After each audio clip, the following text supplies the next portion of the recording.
I just realized that if Rose wins this, they're seeded into 2 Jackos in a row. Oh, that's so rough. Alright, we're gonna be getting started here. Nice little bit more defensive round start there. You can't be going too wrong against Jacko with some of those stronger options here.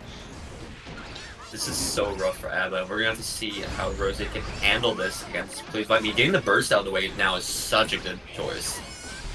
I mean, get the burst out of the way from Please Wipe Me side as well. Both players no burst on deck. Gonna be kind of an interesting scenario here because Jacko and ABBA Pressure is notoriously hard to get out of without a lot of those resources.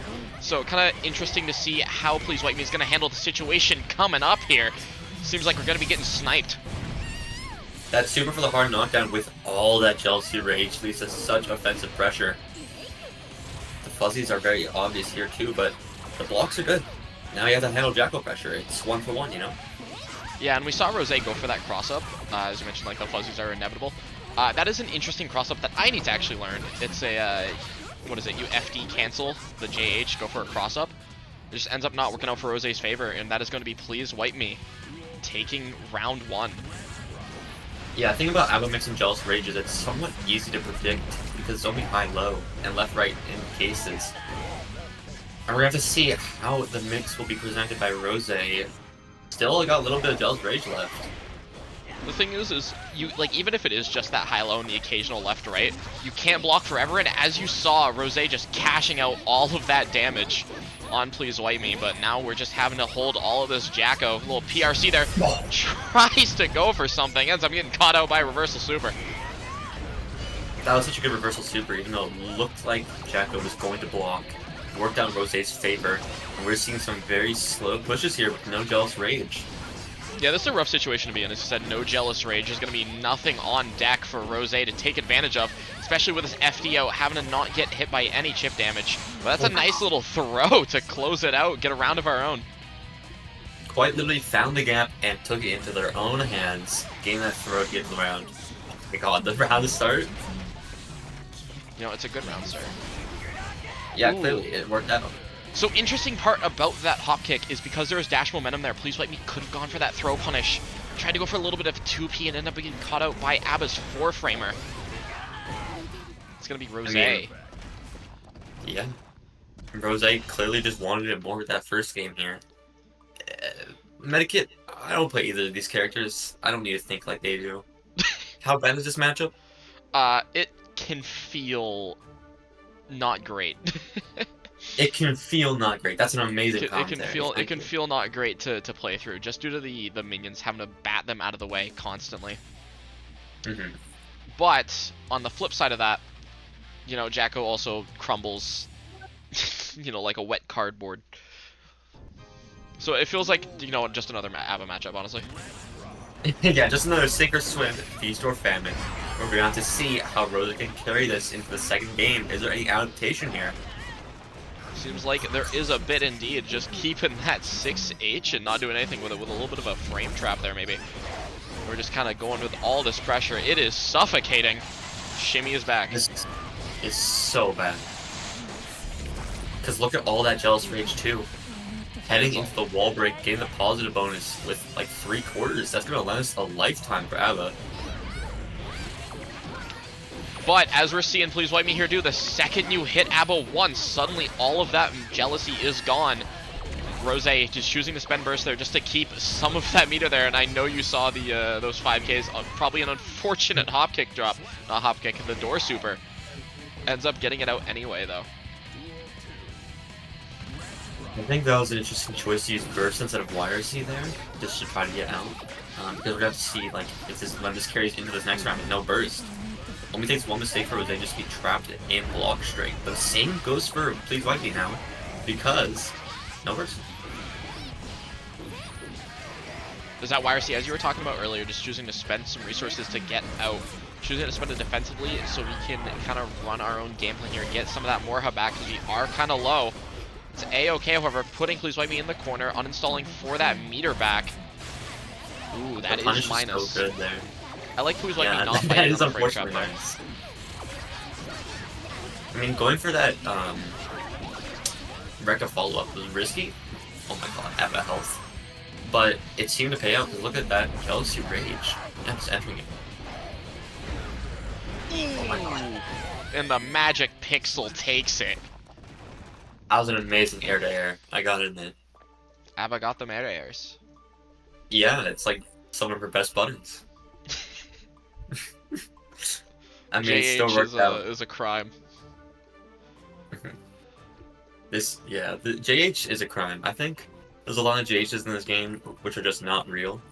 Soul, Ram, Biken, but Jealous Rage, JH is something else.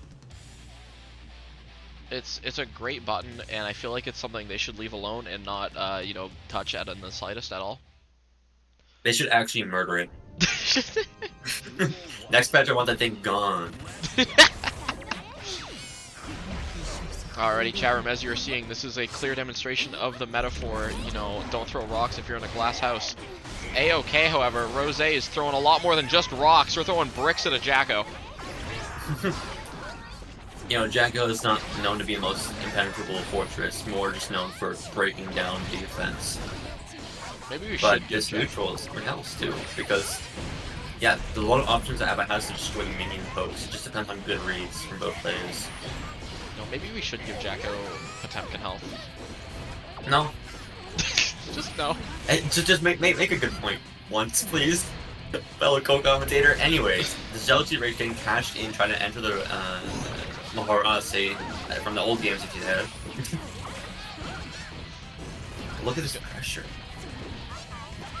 Yeah, that was what I was talking about before, where you make Abba block, suddenly all of that more has gone. Now Rosé's in a really tough position, where we're just going to make the choice, ooh, no wall break, but we're just going to make the choice to keep that burst, not spend any resources to get out, because, well, we had no meter to make anything happen.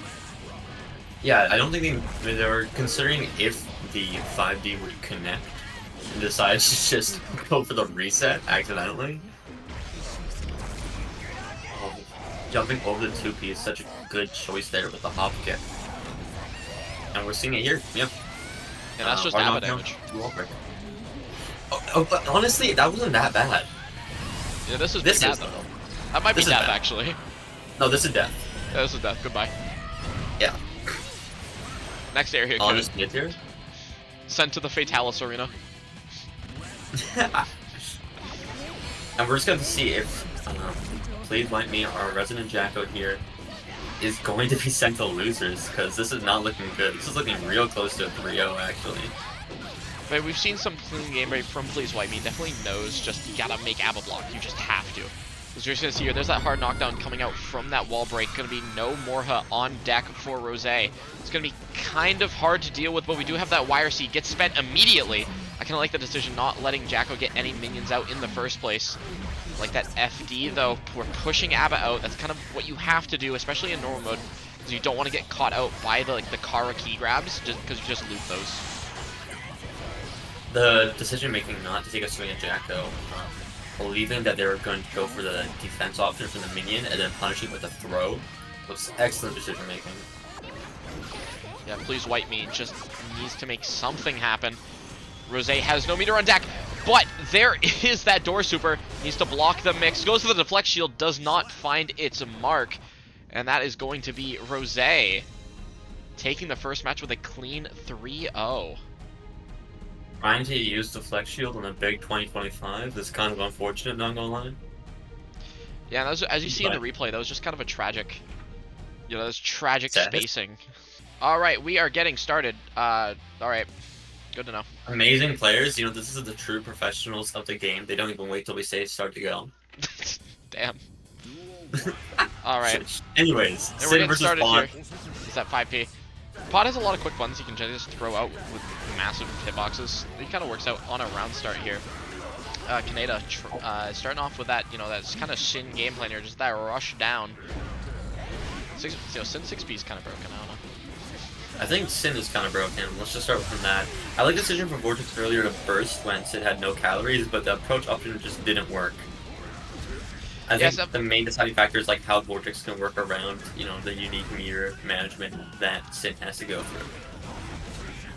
Yeah, 100%. It's just like bursting or spending resources to deny Sin his resources, trying to not let him just get that pressure back. But Kaneda able to just kind of navigate that hot pressure pretty well, just get out with that little bit of YRC, and secure the first round. I mean, you escape using meter and you just win because you play some Kisuke. Don't mind my hate. You know, Sept, generational hater here at the Wild Ride. As Kaneda gets a nice route going here. Gonna see a burst from Vortex. I like the decision there. Trying to do it again and just to deny that Sin those calories as we had seen before. And just trying to use some of that movement. Pot has some of that irregular movement. Definitely a slower character. Just try to escape. Mita Garuda hits that late. That's actually kind of crazy. It's so messed up. Oh wow, the Hammerfall being punished with the cancel from 5P into DP. The frame. Oh, they're trying to reversal PRC, but they messed up the timing. And Kaneda just barely had not enough meter to go for the super wall break. So there's going to be a chance for Vortex to make a comeback here, even though Kaneda does have that 100 meters, so we are good, probably liable to see reversal super come out. And here it is. That's so rough. You know what? They say it's reactable, but I'm not reacting to it after, you know, Ride the Lightning PRC. That's real. Like, who's reacting to that? I'm not reacting to that. There's mental stack there. I mean, I don't think we know how to react. You know, they say Tekken players can't react to 30 frame overheads. Can they? I don't know. Like, I've heard like rumors, like stories in the mist, you know, of people complaining about 30 frame overheads. And you know, like, bear in mind, these people also have another third dimension to worry about. Yeah, it's that mental stack. But the mental stack of having to look deep. Yes. It's A-okay, though. There's that nice little follow-up on the Beak Driver, getting a nice little frame trap shenanigans. It catches Pot there. Yeah, hold on. Air to air. Kind of sends us back in that spacing where Pot can make something happen, but Kaneda just kind of deftly moving around. Follow-up? Ooh, oh my god, and misses the follow-up. But it's A-okay, though. It's just a reset. No, yeah, definitely. No, it's always a reset. The drop pull helps out. You get that throw to end off the round. Drop them, yeah. I think we're seeing like a lot of aggressive playstyle from Canada, a lot of confidence with their offense here too. The fact is, like, Pont can just reversal pot buster through like the overheads because of the extension from getting hit, right? It's a little bit finicky of a situation on offense, but Canada's still like just taking their stride. Yeah, that's something I'm liking. I'm liking what I'm seeing from Kaneda is just the ability to not get caught out by some of those more gimmicky options. You know, just playing a very aggressive, very stagger-based Sin, and very deftly dealing with, as we're seeing here with that RC on the Hammerfall. We saw DP earlier, and just dealing with that pot armor in a way that makes Vortex not really able to escape or get their own game plan started. And that is going to be an empty jump throw, putting us in a one-hit situation. But that's a good way to start it. I love the BRC forward into Kara Pot Buster. It's so risky and over the top, but it worked out in their favor. This is so rough though. No hard knockdown with 100 meters Sin Kisuke on like ride and start distance. Yeah. No, the armor's not going to save you there. Apparently not. You know, Guilty Gear Strive, famously known for being a very consistent game. You know, they say in the patch notes that Pot Buster got armor, but it's against literally everything but Sin //. Sin // is definitely a fast button. And, you know, even if you're armoring through it, you still take the damage. Yeah, this is true. Oh my god, is that what happened? Oh, wait. Alright, we're seeing the commentators not knowing anything about the game they play. Canadian, thank you, Jeek. What's up? How we doing tonight, Jeek? I hate that, Jeek. You're tuning in at just the right time, seeing Sin Pot. Kaneda's definitely been cooking up here against Vortex, currently up 2-0. Vortex definitely spending that burst just to deny, again, those resources we were talking about. It's definitely a point that I like to see Vortex repeating. Amazing throw from Vortex, though. Just, like, pointing out the fake parts of their pressure and just going for the pot buster when they saw the FD. You can't jump out when you're FDing. But it's okay. You can, however, RTL through it. Let's Kaneda just get, corner to corner, Mr. Worldwide. Real number 5, but it doesn't matter because Slidehead. Slidehead is kind of peak. It does go kind of far. You know what also goes far? Armor. So real. Goes far into their mental stack. Oh my god, jumping over the far slash with Mega Fist, such a good decision making from there. From Vortex there. Mr. 305. Thank you, Rinsa. There's that Tyrant Barrel coming out, throwing us through the wall. Next area code. Looking like, you know, the Ice Shard Cliffs and Wilds. I've been playing the game for 12 hours. Yeah, I noticed. But you know who hasn't been playing that game for 12 hours? Clearly Canada, because he's still just on lock here. Complete understanding of what's happening in this matchup. I like that decision. I like that decision, realizing, hey, I have the life lead, I can make pot come to me. Ends up not truly working out for us, is Vortex able to get that Hammerfall PRC just to kind of skip that neutral there, and that's Vortex still alive. Hammerfall PRC, Pot Buster, shake my hand, GG's. Shake my hand, GG's indeed. You know, if it ain't broke, don't fix it, something like that. I mean, So we're definitely seeing, like, Vortex, not abuse, but just using the buffs that came from the Season 4, right, bench. The one that kind of just bumped Pot to top 5, top 7, arguably, at least. Arguably. We don't condone child violence at the Wild Ride, we do, however, find it very funny. I mean, I can watch kids falling off bikes all day, okay? Is that what you do in your free time? It's a little funny. Alright.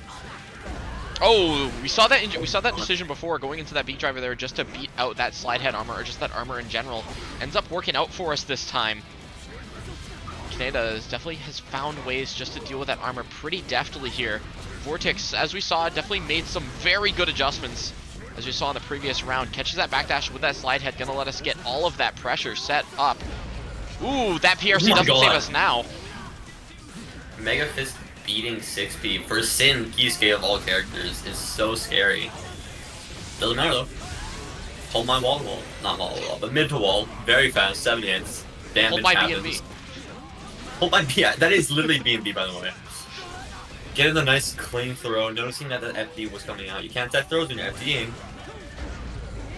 You can't indeed, but ooh, going to immediately back into the corner.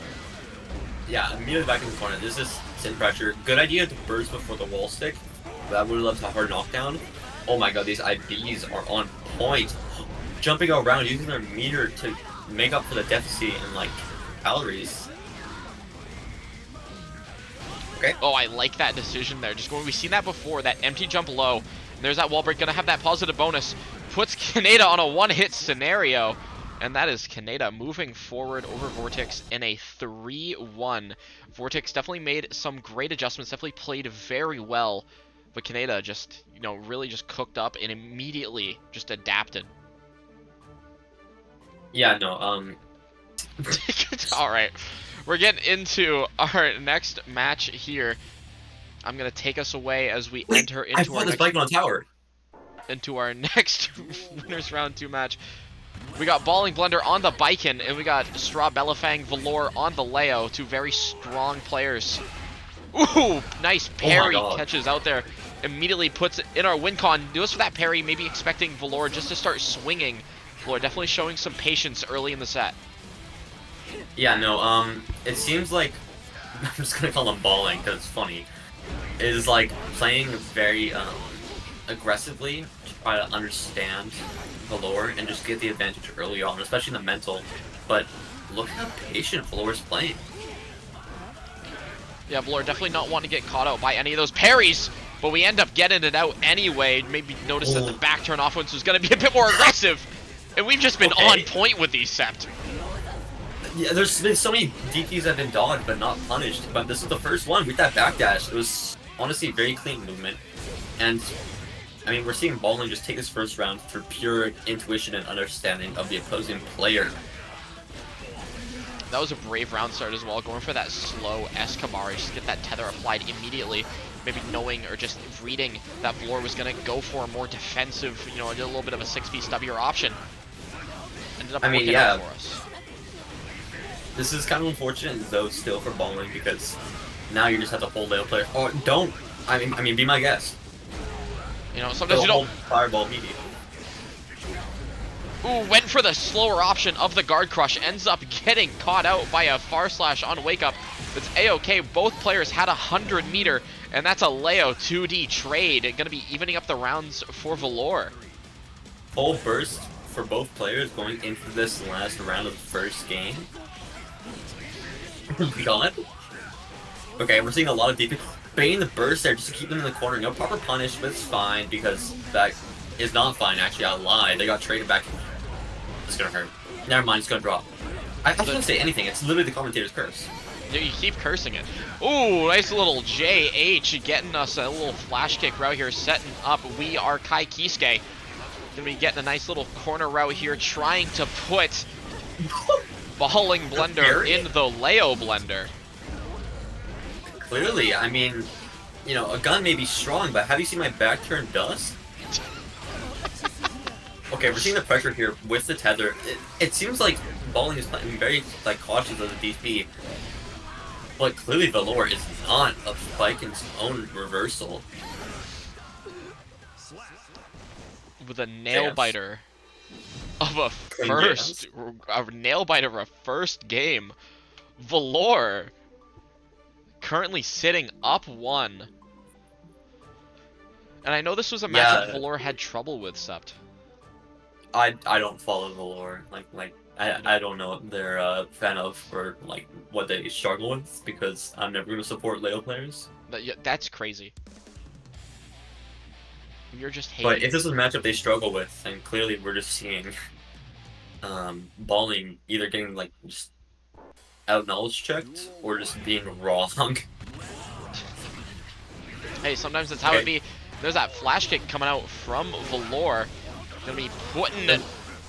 I was gonna say putting the hurt on Balling Blender, but Balling Blender just escaping out there. I like the decision, spending that gold burst just to try to force an escape. Get some meter while we're at it, but Valor kind of deftly just moving back into the offense here, not letting us get pushed out too early here, Sept. What was that corner to corner? Mr. I didn't hallucinate that, right? Everyone saw that? Group hallucination. Yeah, no, group hallucination. This character is not real. And they say he's not top 5, by the way. Oh my god, the cross up to the low. I don't know if I'm blocking that. I don't know who this they is. I know like Valor keeps saying Leo's like top every time. Yeah. It's fine. We gotta keep downplaying the down players. Or upplaying the down players. That's how that word works. Anyways, hold my flash kick. Hold my flash kick. Hold my flash kick. Hold my close slash. Oh my god. And hey, I mean, Balling certainly hold the flash kick there. Knocking on the doors of victory. Went for a bit of a quick option. 5P is just an anti-air in disguise. But Balling Blender getting a nice counter here. Tried to cash out. Maybe it's a little bit of a drop the It's okay. We got TKO Zansen to save the day. And the parry works out. Yo? 3 or 4 parries was that? Just whipping parry the parry. Believing in the aggressiveness from the Leo player. Oh my god, the resets into Ascari. Being so patient just to bait that flash kick. You can't destroy that fireball, by the way. That has way too many hits. See, this is why you're ABBA. You just parry it. Call it a day. This is why you're Johnny. You just missed fine, right? Anyways, reversal. Goodbye, parry. No! Valor not having enough time to press back turn dust. Or just Yeah, I mean, I guess back turn kick is just not fast enough. Like, recovery-wise. Just want to point out this is the Nice exact same scenario. This is the exact same scenario as last game with a nail biter. Get a nice RC route here. Not going to be enough damage to kill. One more hit'll do it. The patience? The patience is crazy. We just saw like Balling trying to bait that DP in the literal last hit scenario. It just didn't work out.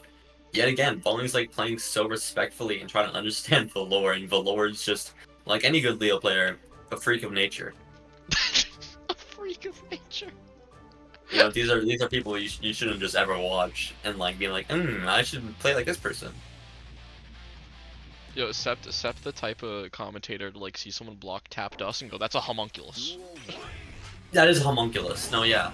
I mean, some maybe even say ginormous, but that far slash there, that's a humongous. This is not a bit I'm going to be going on with any further, by the way. Parry.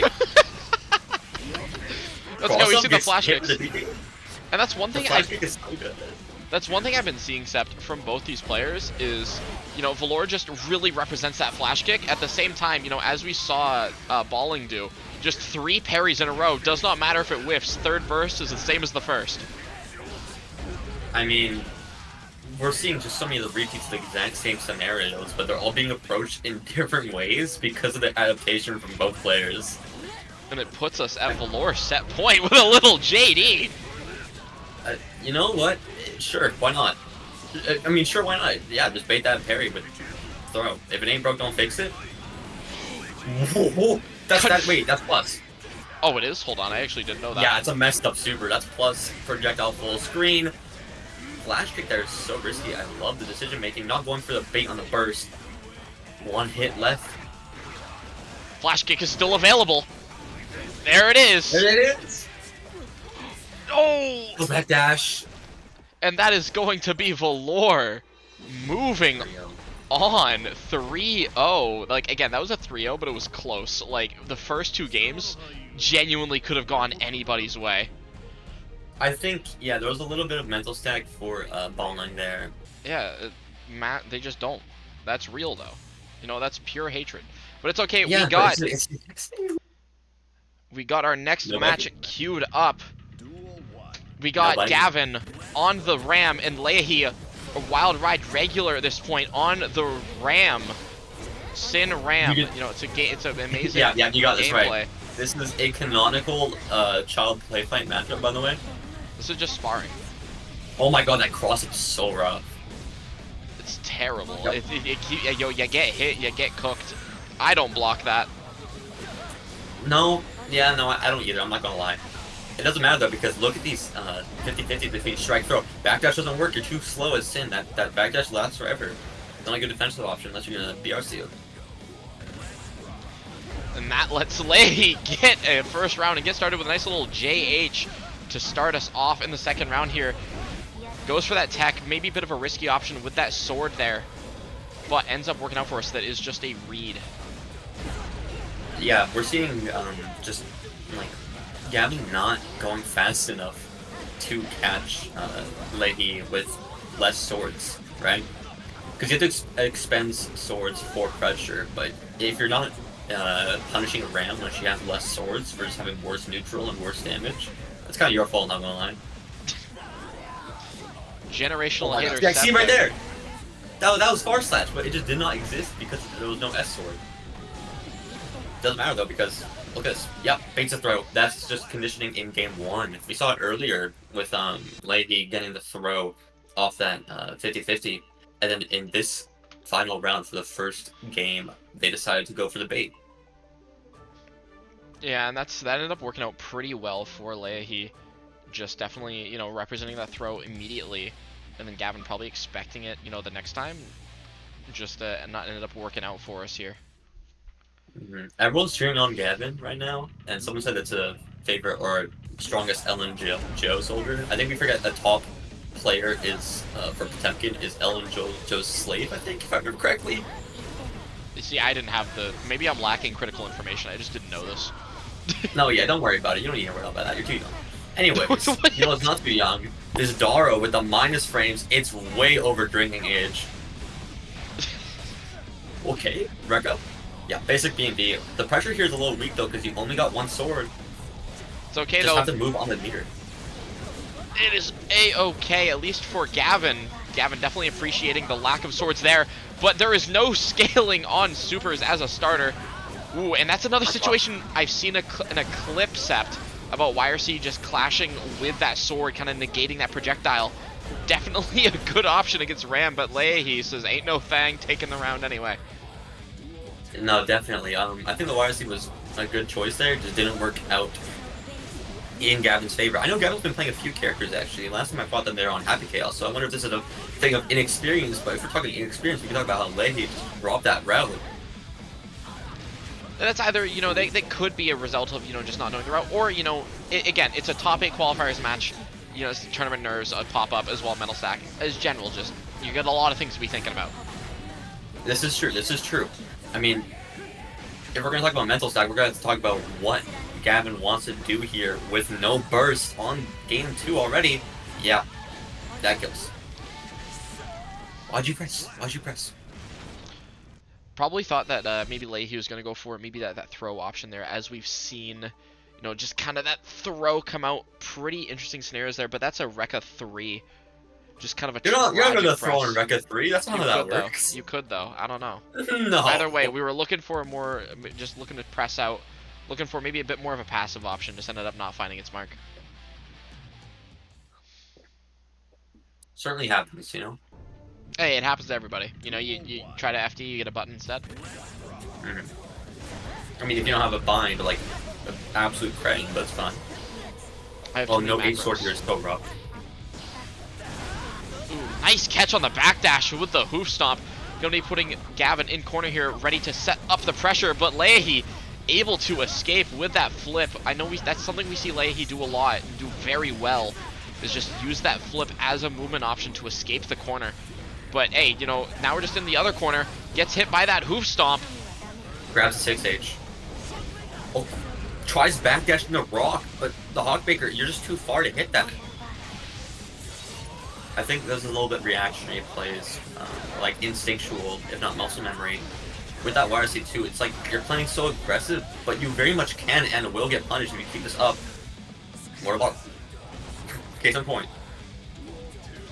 Is in point. There was a 100-meter there. Leahy definitely just felt comfortable using that option, as you can just RC it to keep it safe. Now we're just back in a similar scenario here as Gavin puts Leahy in the corner. Leahy's shown to be able to deftly escape. Gavin trying not to let that happen though. It's that tap dust, gets that wall break. Gavin's going for a lot of these setups off of throw with whiff throw into close slams, which is pretty fine, but it's not working out in their favor. No mental stack being applied to Leahy, clearly.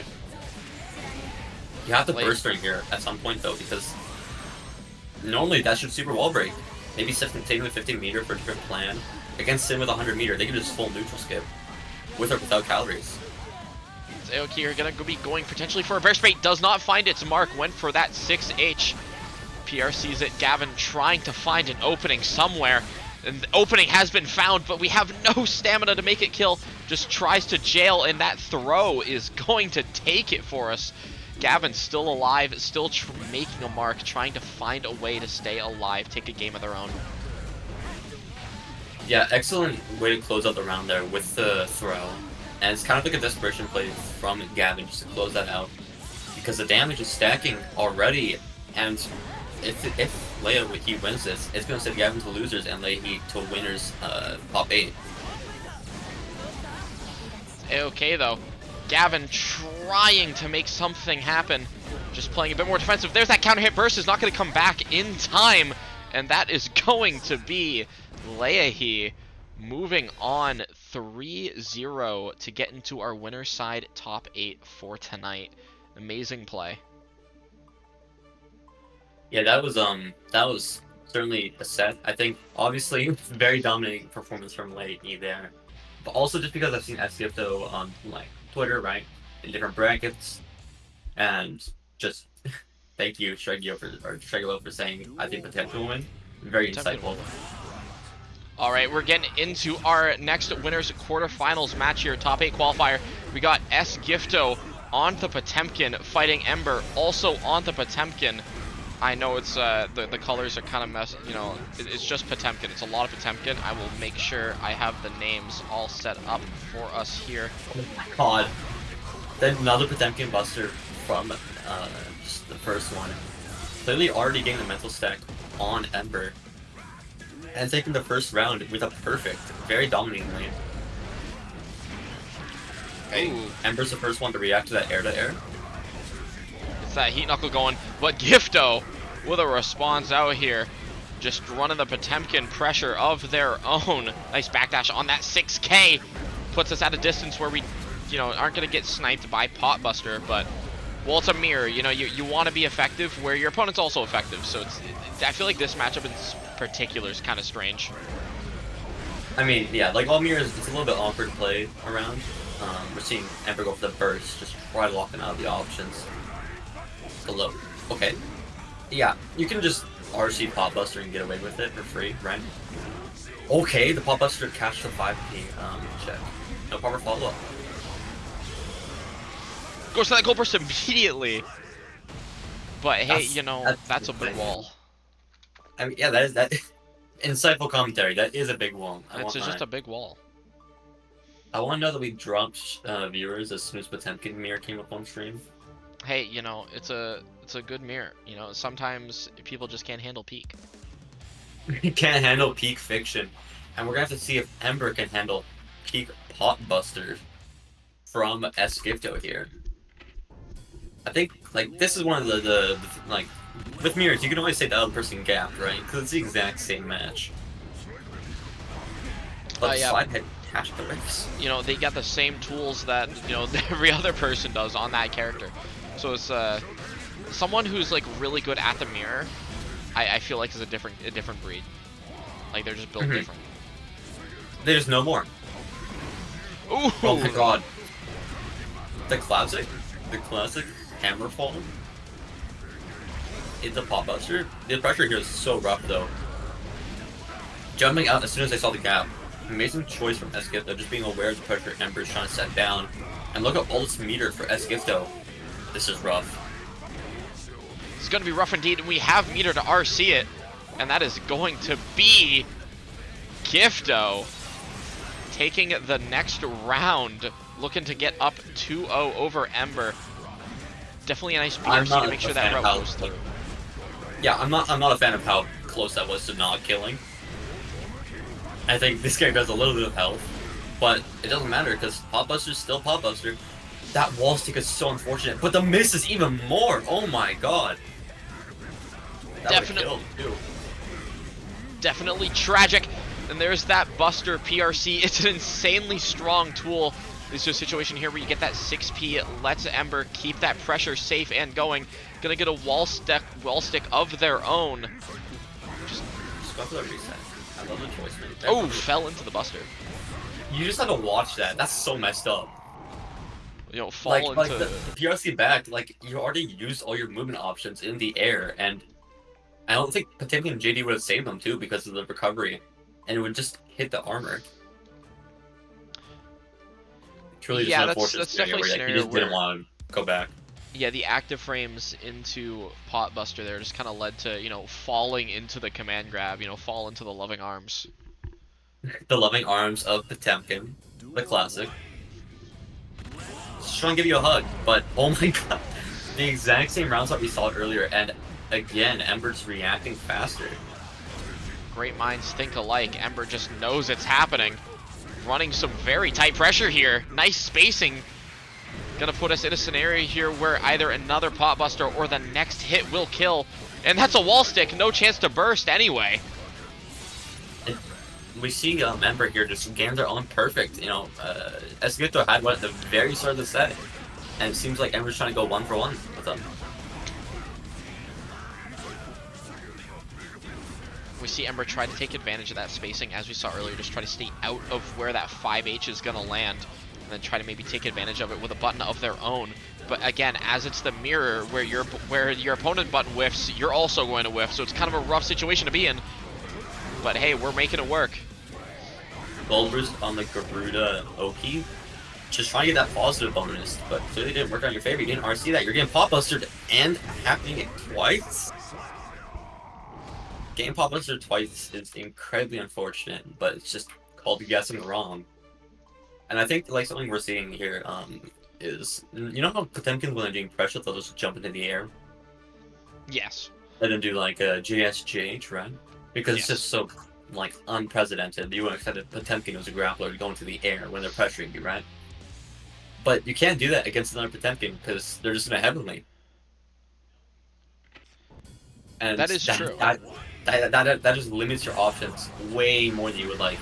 But Esgifto getting the right read on the jump at the start. Oh, I like that burst. Keep making the corner presence known, but that is a tragic spacing of where Garuda's going to whiff. Let's Gifto escape here. And that's just something that's kind of unfortunate with Garuda, is if you're at that spacing where, you know, maybe just little whiffs, you get into the situation where suddenly Gifto is on set point, just off of that one whiff. One mistake and I mean, this is guilty gear. Oh my god, getting a whip punish on the extended hair box. This is neutral. Just putting the Yeah, hand out there. Gear, like, you mess once, and you're just kind of cooked, you know? Get kind of cooked very much indeed. Just throwing out the hands, trying to karate chop the air. Definitely cutting through something, but it is not the opponent's life bar, I'll be honest. Well, hey, maybe Ember heard you.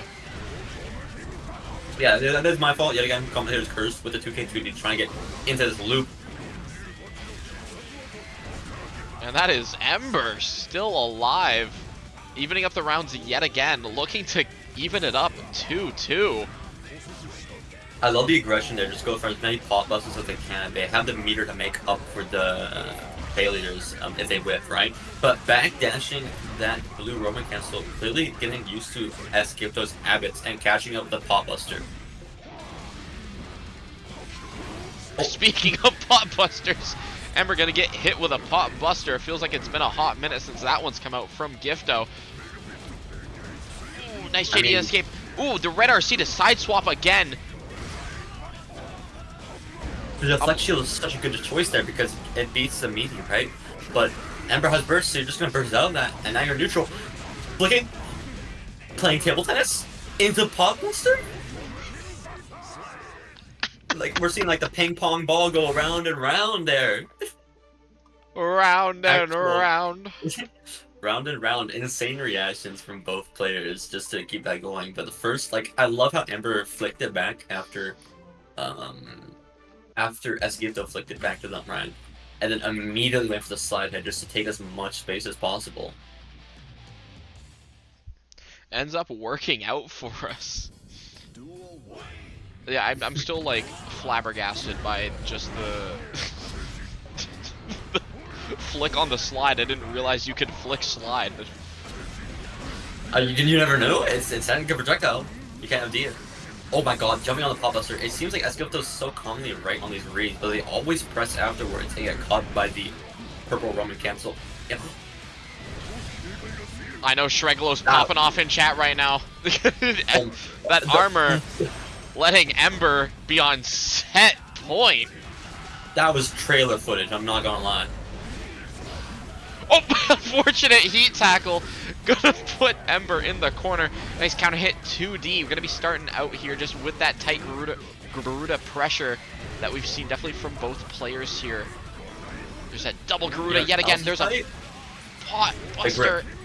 The grip for the Potemkin buster. The throws. And it's game 5.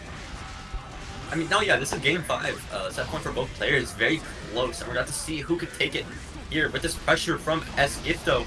We keep countered by the far slash. I love decision making here.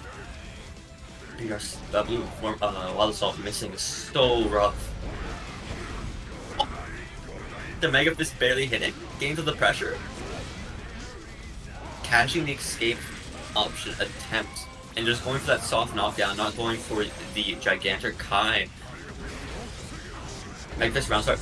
Jumps over, blocks the burst. Put that in most. And that is Gifto closing it out. Was on a verge of getting reverse 3-0'd, but just denied Ember that chance. Ember having to have to make a loser's run here tonight, but definitely a strong showing from Ember in the face of Esgifto. Already, oh, the pronunciation from before is still there. That is fixed. Already, we're getting into our match here. Our first winners semi-finals match. We got Esgifto on the Potemkin. We got Joe Brownie here at Mr. Badguy's Wild Ride number 14, starting off with this really tight Jacko pressure. We know Joe Brownie for just looking for an opportunity for Gifto to press and get sniped with a counter hit. I think, yeah, we're seeing a lot of movement here from Joe Brownie, just trying to stay in and out of Potemkin's range, getting mixed up. And with that tap, just forcing the burst. Oh, that nice little confirm there, putting us back in that corner. Just having to block would deal with all of this Jacko pressure. There's that YRC come out from Gifto, just trying to deal with the minions. Interesting decision there. Wanted to probably snipe and make like an attempt to pop out the minion. It's A-okay though. Joe Brownie about to put the hurt on Gifto and secure round 1. Yeah, a great punish off of the attempted neutral skip. I mean, it is what it is. I'm not sure what that skip was exactly going for there, but the consequence was definitely proven to be extreme. And the consequence here in this match starting off is just Jacko pressure. And it's something that we definitely know Joe Brownie for, is that suffocating Jacker pressure, as you see there. Definitely leaving a lot of gaps that look enticing to swing at, but suddenly you're getting counter hit for your life and your lunch money. I think your lunch money is a little bit of an understatement. This thing's taking your college funds. You know what else taking your college funds? Baiting or bursting on the obvious burst Roby cancel point. Joe Brownie. Not only taking the lunch money, the college funds, but also stealing Esgifto's soul straight to the Shadow Realm.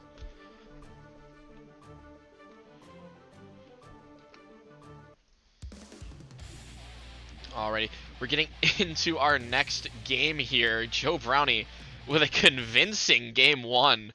Gifto definitely just needs to make some adjustments here. Just needs to figure out the gap in Joe Brownie's game plan. Joe Brownie definitely looking to be pretty tight though. No gaps to be found currently.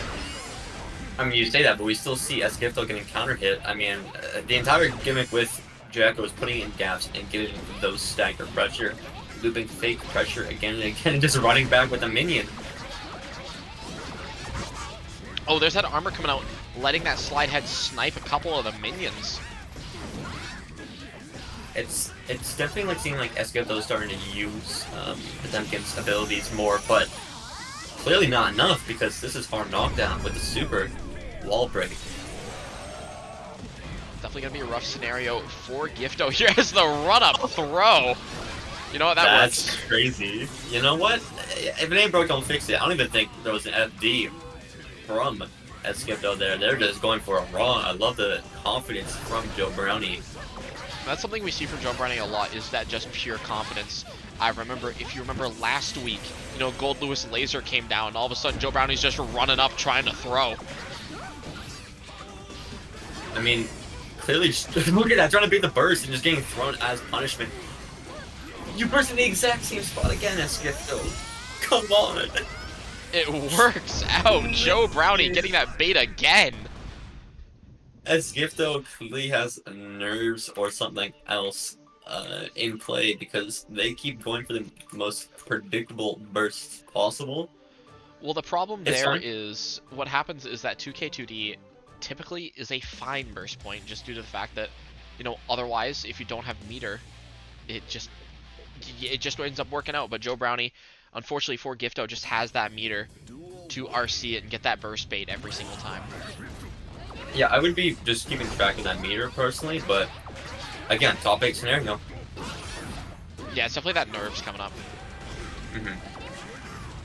And look at this neutral. We're seeing Esgifto trying to take it with these slide heads, but the hammerfalls aren't going to work because Jacko just deals in multi-hit break armor. Deals, wheels and deals in that armor breaking, especially with those minions, the minion attack, and just a lot of her buttons being that multi-hit, especially her H normals. So it's definitely kind of scary for Gifto to deal with. YRC's out. Speaking of scary, there's that air throw, putting us back in that corner. Now we have no meter to speak of. We do have Deflect Shield and Burst coming back, but interesting, we'll see if we spend it. There's early into the set, early into the game, sorry. Yeah, I mean, bursting there would have been an interesting choice, but I love the super to lock out the burst option and finish that round. This is set point for a 3-0 on Joe Brown. And that counter hit 2D is definitely a good way to start off that last round, potentially. Just needs to find a way to close that out against Gifto, and Gifto desperately trying to find a way to get it in, and that double Mega Fist is going to be a great way to do it. He's trying to start up some pressure here. Hammer falls in, starting that knockdown scenario, but that's a whiff potbuster. This could be the start of something terrible. I think... oh my god, no, that is definitely the start of something terrible. Are we going to see the YRC? We're seeing the backdash, but you can't do anything against Potemkin with meter in this patch.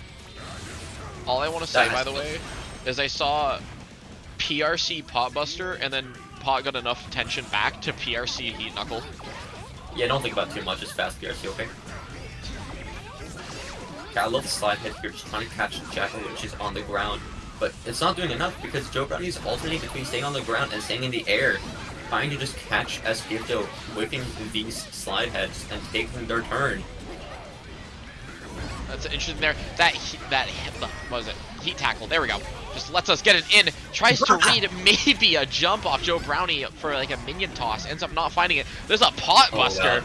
Catches Joe Brownie, and that is Esgifto still alive, putting it up 2-1. That's messed up. I won't lie. Just a little bit. Just a little bit messed up. A little bit sick and twisted. I mean, we saw some good reads and some bad reads, certainly from Esgifto trying to bait Joe Brownie into jumping, doing the classic hammer fall. Thought they were gonna try to read the PRC pop buster. Didn't happen, but it's fine because Esgifto still got the game. We're heading into another game. Esgifto's still fighting for their life. If they lose this one, they get 3-0'd. Or not 3-0'd, they still lose, and they get 7 losers on top 8.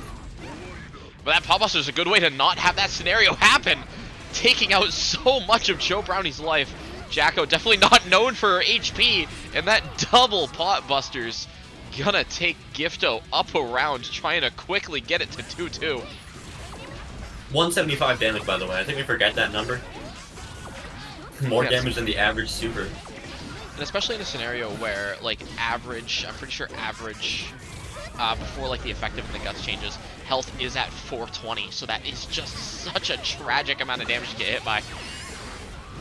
It takes a solid chunk, and we're just gonna have to see dodging the air grab, but it doesn't matter because you can combo anything if they heat enough, as long as they're high enough, and that's just a free wall break.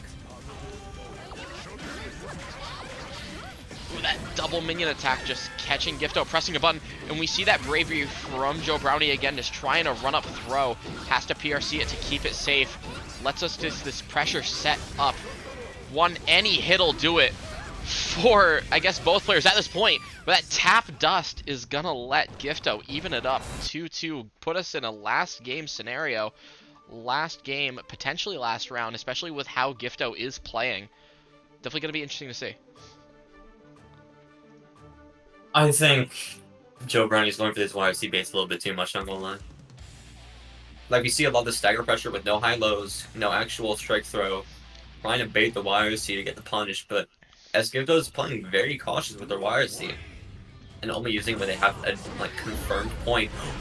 But being the armor on slide head, such good knowledge from our Jacko player here. Definitely need hitting potentially the extended hitbox there. Definitely a nice option to represent. As Joe Brownie finally able to get that pressure set up, just running back, trying to play the spacing game.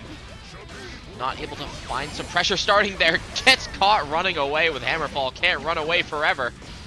This is Gifto looking pretty strong so far. Yeah, I think in neutral we're seeing Joe Brownie stay a little bit too much to the ground where you're going to get hit with slide head. But it doesn't matter, you got huge normals like Heavy Slash or Potemkin and then PRC Pot Buster into Pot Buster. That is so messed up. And as I said, Gifto has brought us to last game and potentially last round for Gifto, trying to secure a winner's finals position. Joe Brownie, we're not going to let that happen if they have anything to say about it, but that heat tackle going to put us in kind of scary close quarters position with Potemkin. This is not where you want to be, Sept. I think you died at hit. And yeah, you should not press after dodging the Pot Buster. They have meter, go for another one. It's too risky. And that's the punishment we see here. And that's just kind of a tragic scenario, because as we see in the replay, you're going to take a look at it. You see Joe Brownie actually, I believe, backdash or just deal with the first Pot Buster and then just getting caught out. That's going to be a reverse sweep. Yeah, I mean, personally, my money's on unbiased here. Alright, lead us away with the intro, my good co-commentator. Oh, yeah, I got you. Alright, okay, watch this round start. We're going to see crazy 5k. What did I say? What did I say? It gets beat by the 6 speed, though, because this character's weird. And we're seeing the run-ups here, using the speed that Johnny has to his advantage. Dropping the combo, though. Why'd you go for the 6 speed instead of 6H? Trying to bait the burst, but just not committing to it. Look at this air movement. Such confidence, but going for too many dashes, you get thrown out of that. The thing is going to be interesting to see as well, because we've seen Unbiased definitely play very dominantly in this first round, But definitely in the stream chat earlier, as we were discussing, you know, how we're going to play the double bracketing situation, Unbiased said, I don't know how to fight Ram, or at least something to that effect. So it's going to be interesting to see if Leahy is able to take advantage of that, maybe a bit of lack of a matchup knowledge. I mean, we're saying this, but we're clearly seeing Unbiased making the right choices against Ram, at least with the offense, trying to just bait the Mortal Bottle last round. But pressing the super during the gaps and making sure that they're far enough so they don't get the close slash out, it's an actual gap, is amazing recognition of the situation. Just keeping Leahy locked down, tries to go for a bit of a walk-up. Leahy able to escape. This is going to be a scary situation for Leahy, because while we do have Burst on deck, we need to spend it maybe a bit proactively, as we do not have any of our swords. One has come back, the other's going to come back shortly. Try to lock Unbiased down, but not going to be able to find it, as Unbiased gets a quick little back throw to start us off 1-0. The Super PRC was an amazing choice there, just trying to go with the safer option between, obviously, Super and Super PRC, because if they respect the PRC, you still have your turn back, right? But the confidence is definitely there from Unbiased, just to go for those options and go for the offense you saw being, like, incredibly fake. Hey, you know, is it fake if it works? I mean, is it fake if the opponent doesn't know it's fake? Exactly. You know, if a tree doesn't know it's cut down. It's something like Schrodinger's cat. Schrodinger's. Oh my god, that rock is crazy. Schrodinger's minus frames. Schrodinger's minus frames is so true. Okay, going for the steps here. I think Unbiased has to... Okay, going for the style route. I should have known nothing less from Unbiased. What is that dash into the 5 feet of wall stick? The round start here is going to give up. Ooh, but that PRC sword gonna let Leahy not only deal with potential, you know, YRC and or other shenanigans just through the fact of being able to block, but letting us get a nice route for it. Ended up getting caught by a reversal super here. Spent that burst just to keep it with the life totals being so close. I think it's a good decision, and it lets Leahy get up around. First thing there was very aggressive, but they did have the meter advantage, so I can't blame them for the choice. And it did work out in their favor. But this wall stick this early on by Unbiased is going to look bad for Leahy because of the positive game. We're just running around here. Unfortunately, that sword was out, so we didn't get the full 2S hit. But that JH is going to let us keep our pressure. There's that BRC down shenanigans. We've seen that a fair amount recently from a lot of players. Definitely seems to be a good tool to keep in your arsenal. It got popularized by, I think either Gobo or Zando. Either or, maybe. Feels like and we're seeing a lot of players using it. And going for the OS off of the downward baseline, you can either Roman cancel for the frame trap, but he decided to hold it, and Leahy recognized this. We're seeing like some good reactions from Leahy, but clearly not enough to deal with all this mix. Ends up getting caught out, and that super is gonna even us up. Unbiased trying to get up 2-0. Looking to do it quick too. Close slash catching there was very fortunate for Leahy, but an amazing choice. And we're just going to have to see where they can go with this pressure. I mean, only having one sword is rough, but the S sword is coming back. You can see it.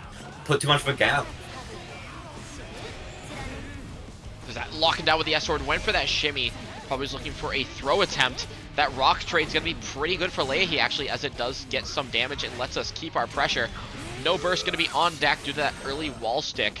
Gonna put Unbiased in a guess your game scenario, but Super PRC is an option. Don't need a PRC it if we just let it rock. It's gonna be some nice damage. It's gonna be a card setup.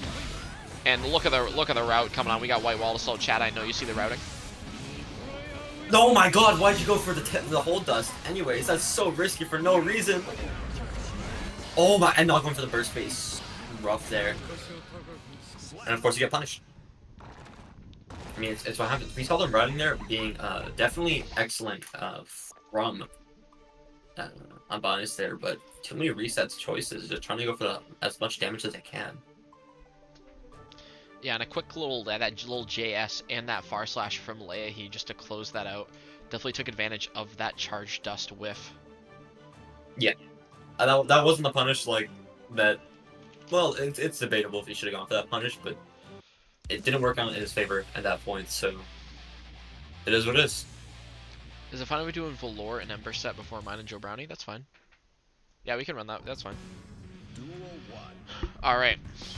So, currently evened up. Unbiased spending that burst early, wants to get that card set up. We've seen Unbiased as soon as they get their deep offense set up. Been pretty suffocating to deal with. Probably wanted to burst just to get that offensive presence secured. Ends up kind of working out for us here as we're able to just find it by escaping the pressure a bit later. Leahy, though, spending his also resource to escape. Going for the close edge there, you can't bait the YRC. If you went for the 5k, it's less plus, but it can bait YRC. And we've seen Leahy representing it a lot of these very obvious situations. But he's not punishing it, and clearly Leahy knows what they're doing with these throws RCs. Oh, there's that vault deal, just trying to set up that card. One thing I'm liking from Leahy is saw that card there, and also just maybe due to the fact that Unbiased was so close to it, but didn't choose to challenge, just due to the fact of that card pop being there means it's full route no matter what. Yeah, and he dropped the upwards misfire there, we saw with the 5P, but it's fine because he still recovers his footing with this reversal. No, it's too fast, the 6P, and you're doing a fake setup. We should have known this was going to happen on Bias. Safe jump routing works out in his favor, trying to be whatever option they were matching, but you drop the route, just go for a reset. His greed knows no bounds, and it's clearly getting punished here. I'm assuming, I believe that was an attempt at a super, as we did see the attempt come out. That BRC is going to let us catch that backdash, and that's going to be Leahy taking the game. That was definitely impressive from Leahy. We see him, but it's been going for these routes and these resets. It's definitely something he favors a lot. And it works out when you're able to close the gap immediately off of the reset. It's just the fact that after you do the reset, if you can't get close enough to actually get the proper punish and the follow through, nothing's going to happen. You're just going to get punished if your opponent knows what they're doing. Especially with like, the Ram 6P. An incredibly fast 6P that beats a lot of Zhong's options to close the gap, and then also just classic throw. That's real, that's fair. Also see Schregel saying in chat, Unbiased lock-in, I put points down on you. Unfortunately, Schregel, you might lose your house in the coming winter. I mean, we might see them lose their house in the coming winter, but we do have Unbiased switching to the Amido colors and maybe trying to channel that power of the legendary Zhong player. And we always know Unbiased likes to change their colors, like color swap during situations where they're struggling, right? You know, I feel like it's much like, you know, Conga Lala, instead of the mushrooms, it's the color. Depends on how they play. Yeah, you know what? That also makes sense, but the clean confirm off of the 2P, just getting that damage misfire to the Roman cancel combo. This round start though, yeah, too risky of a forward slash, you're just gonna get hit with RAM options. Leahy taking advantage of a bit of that whiff there. Ooh, that run-up throw. That short explosion was not going to hit Unbiased. Maybe still thinking about it, however. That's going to be Leahy getting some nice pressure start up, trying to stall until those swords come back out. And that's one thing Ram is still very good at, is even though you do have to play around the fact that you are going to have a lack of swords, if you can stall long enough, it's like that isn't even there. Yeah, this is certainly true, but we saw Unbiased here just trying to go for these reversals during Leahy's pressure, and Leahy putting on as much true pressure as they can, and Unbiased reversing immediately as soon as it was fake. And as YRC here, just not going with the same option to go for the reversal, but instead go for the YRC. Yeah, that's dash jump misfire. You cannot block that unless you're just a reactionary god. Yeah, Unbiased definitely taking control of that situation pretty quickly. You see that empty vault just to escape that corner, and that kind of decision making there on how you're moving out and how you're escaping pressure. Just letting Unbiased kind of take that game, even it up. It's another game 5. Another game 5. Yeah, Unbiased just trying to come back from that loss last game. I think this can definitely obviously go either way, right? I mean, that's the most obvious definition of this set. But this round start's going to define, honestly. Look, the patience from Leahy, immediately getting the punish. Ooh, that 6K not finding its mark. And you're talking about patience, you know, Leahy not playing too aggressively there, kind of just sitting back. 6K ended up whiffing due to that. And there's that aggression kind of showing out in a timely manner as well. Just got to swap up how you play, represent different options. Seems to be working out for Leahy. It looks like we're playing Street Fighter 6. Yeah, Unbiased is dropping a little bit of the confirms because like off 2D you can do card deal dash dash, that's true. But obviously there was some delay somewhere in that. The backdash gets caught by that's my name. You know, shoot the J. If it's gonna hit, it's gonna land. Ooh, went Unbiased, tried to go for a bit of a shimmy of their own. Leahy not biting, saying, you know, don't cite the ancient tech to me. I was the one who invented it. That's gonna be Leahy on set point with an RC. Yeah, we're seeing Unbiased just go for not a lot of 50-50s and more a lot of stagger pressure with these strike throws. It's not working out that good in his favor. But he decides to catch up for the wall break here. Yeah, it's going to be a good scenario as well, just because Johnny with meter is just extremely scary. Especially with that positive bonus coming up on 100 meter. Definitely has in super PRC range if we need to play a bit more defensively. Or we can just do the RC shenanigans as we're seeing currently. Just keeping Leahy locked down. Leahy finding him out in YRC. Yeah, Unbiased here took way too long getting that mix up in, and Leahy now has a sword back, and this is the cost. This is what you have to suffer now because you're holding those charged Rekkas. Unbiased with a quick little Joker trick. Gonna bedazzle us all the way into the last round of the set. Both players playing extremely strong out here. Leahy definitely showing some knowledge of the Johnny. Unbiased just playing as suffocating as usual. Yeah, Unbiased, I mean, it's a classic of like Johnny top players. They just don't do anything real and do everything suboptimal.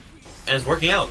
Like, this mix is so unorthodox because, you know, the classic tap dust into fast PRC low. No matter how many times you see it, you're never gonna lock it. You know, it's just that quick little fake out lay. He just wasn't ready for it.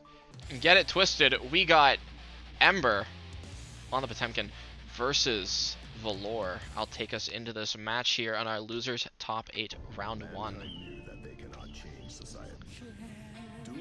Alrighty. We're getting into our first losers top 8 match here. We got Ember on the Potemkin with some suffocating pressure already, trying to get Valor on the Leo on the Strawberry Elephant's strongest soldier on the Leo. Definitely going to be an interesting match to see here. Both players have an incredible run so far. Ooh, that 5K is doing a lot. With the 5K? Yeah, we're seeing a very basic combo running here. And we saw Ember earlier trying to bait the DP flash kick from Strong Belafang Valor. And yeah, we see here. You just suffer. Suffer the consequences, bro. Suffer the consequences. Hold that game, some may say. Pop us a round start? Why is that your punish option? I mean, if it works, it works. Gotta have the tournament combos. Gets a nice consistent punish, gets us that hard knockdown scenario. It looks like it's working pretty well against Ember. Getting that nice little flash kick, going for that overhead. It's still kind of like insane to me how flash kick sets up a 50-50 scenario. Ends up working out pretty well for Valor though. Yeah, flash kick obviously on hit is very rough to deal with. At least it can't be Roman cancelled anymore on block. Doesn't mean on hit. Okay, yeah, that's called Leo White Fang, and you're just gonna have to hold this. Not blocking the overhead is pretty rough. Back turn heavy slash, known for being fast as hell. Yeah, and that's the scary thing about that back turn offense, right? Is because, well, you do have pretty clear-cut options to deal with back turn H. You know, you can just, it is very much backdashable. Leo Whitefang in that back turn just has so many mental stack options that it's just kind of rough to deal with. Yes, without a doubt. We're going to see how Ember deals with it. Both players whiffing the throws. You know what? If it works, it works. I mean, clearly it worked out for Valor because they had more meter, which means they win that scenario. Another whiff throw. You're bursting on that. And flash kick. What an end to the first game here. Ember taking it 1-0 over Valor. But if Valor, you know, has anything to say about it, we're gonna be seeing, you know, more nail biters over sets. Have you noticed that both matches where Valor's on stream, like both players have gone down to the wire? Yeah, it's a Valor effect. We'll just start calling it now, where both players play like actual freaks. And it's just what happens as soon as you start playing against or as Leo Whitefang. Brain cells out the window gets swapped with DP. Hey, you know, I feel like that's part of the fun of playing Leo. You just kind of say, I'm just going to flash kick. What are you going to do about it? This is true. And we're going to see how Ember adapts these flash kicks, or just tries to at least, but this pressure is so rough without even being in back turn stance. Yeah, just going for that stagger. Can't really press without getting counter hit. Look at the risk. It's getting cranked. But ooh! Valor trying to jump over, get a little something started there, ended up side swapping. That's going to be kind of a blessing in disguise. Or just a blessing in general for Ember. Yeah, we failed to see a proper punish off that counter hit 5H. The DP winning against the Potemkin Buster. Great choice. You can't grab DPs anymore. Oh, this is the wall to wall. We saw this earlier. I still can't believe By the way, that wall to walls. People who don't play Leo Whitefang say this guy isn't top 5 because nobody plays him. Everybody who plays Leo, I think, knows this guy's top 5. Dealing with that, though, you just have to choose whether to burst or not. Get your burst baited or hold the heavenly. And it looks like we're holding that heavenly. And that is gonna kill. Going to heaven and back, giving you the round trip. It's only $600. It's only $600 to enter, but you're not coming out the same, buddy. You got that Spirit Airlines flight. The Spirit. Yeah, I mean, have you seen American Airlines nowadays? Yeah, that's real. The joke is that they crash. Anyways, baiting the DP, this is gonna hurt a lot. Can we run the heavenly? Nope, we don't run the heavenly because Sauce is dead. But also, you know who also is dead? Leo Whitefang. Everyone thinks Leo is broken AF. What are we saying? You see, that's what I've been trying to say, Shregala. I don't know where Sept's getting this like propaganda from. Oh hey, Dang. Oh hey, Dank. How are we doing? You tuning in at just the right time, seeing Valor on the Leo and Ember in our first losers top 8 match here.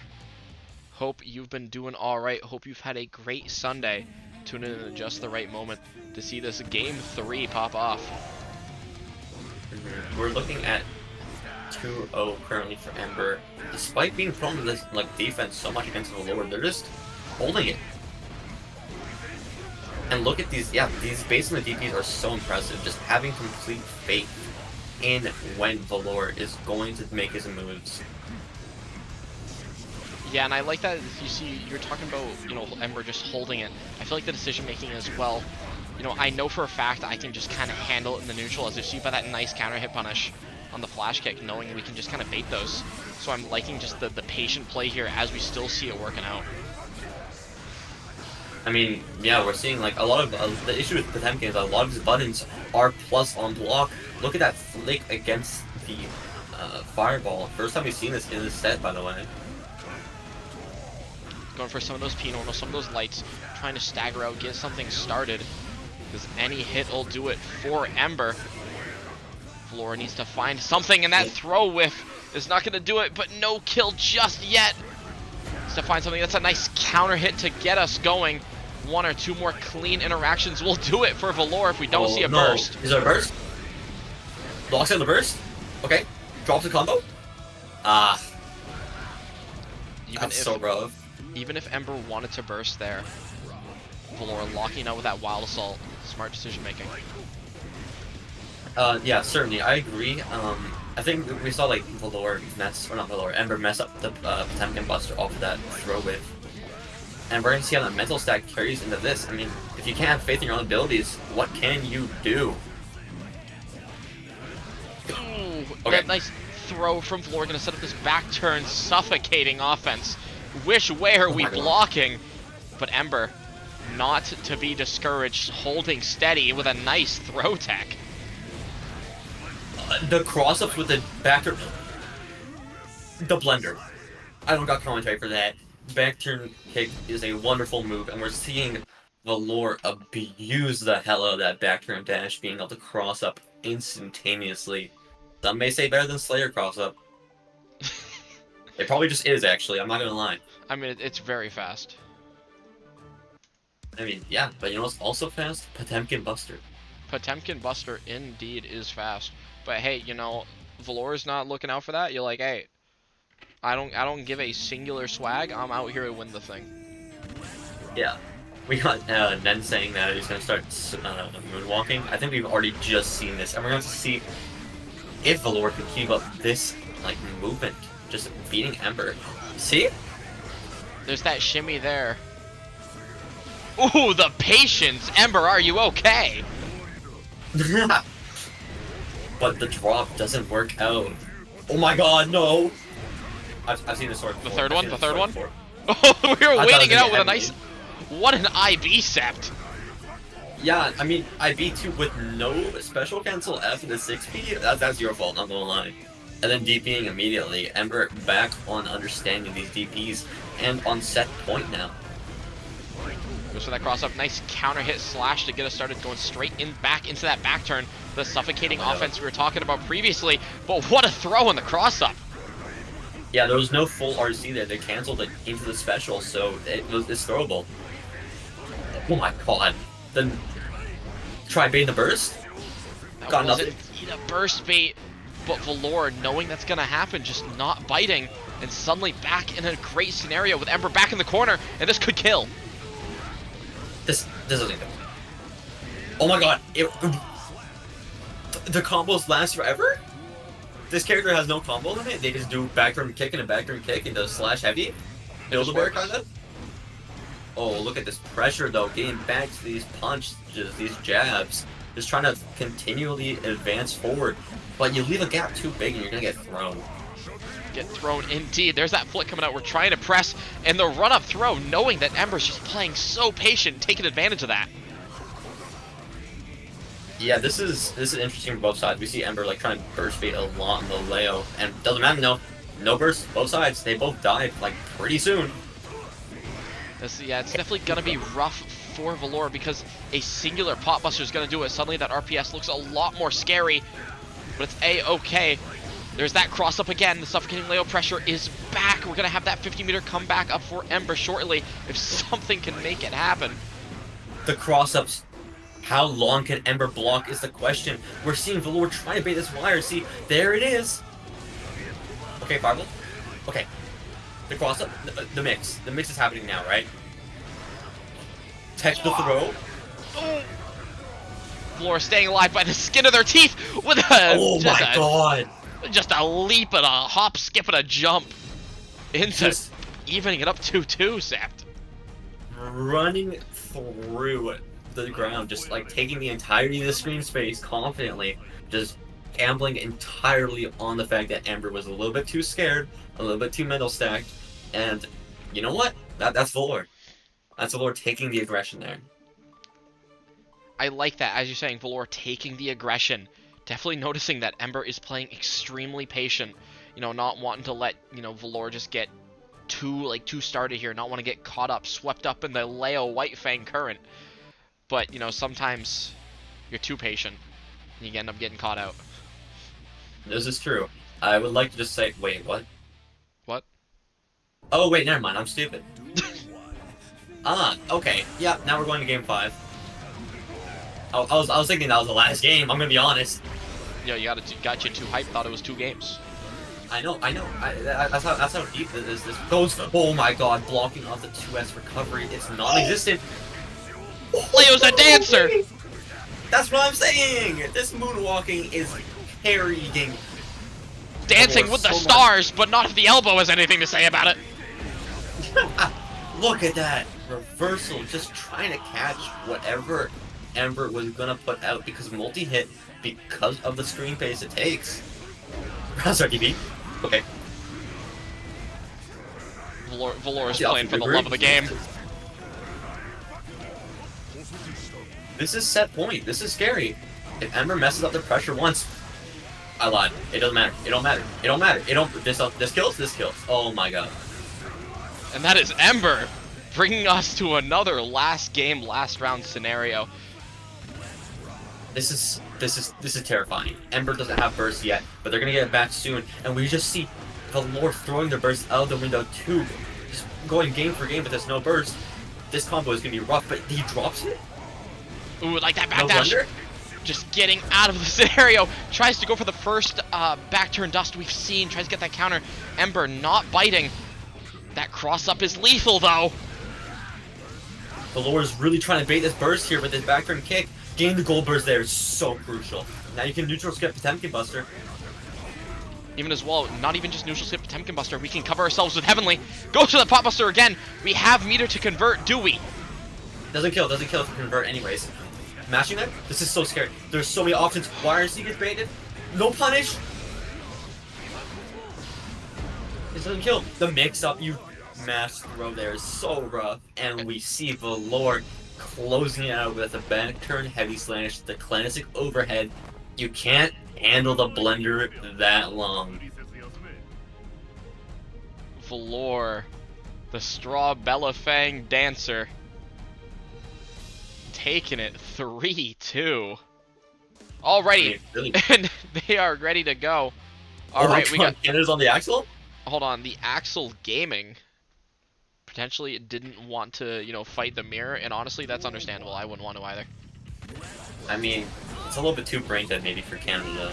You know, everyone has standards, and clearly these are going to be put in place with these long-range pokes. Axel has a lot of lows that can go full screen to deal with Sin's neutral skips.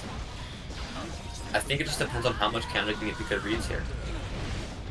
I like that 6B there, catching out that extended hitbox there. Getting a nice little counter hit, but we pressed! Never mind, no we didn't, I'm lying. No, they were literally holding back dog, but it's fine. It's fine, it's fine. Because guess what? We had Gavin here with the right prediction, taking the first round against Canada.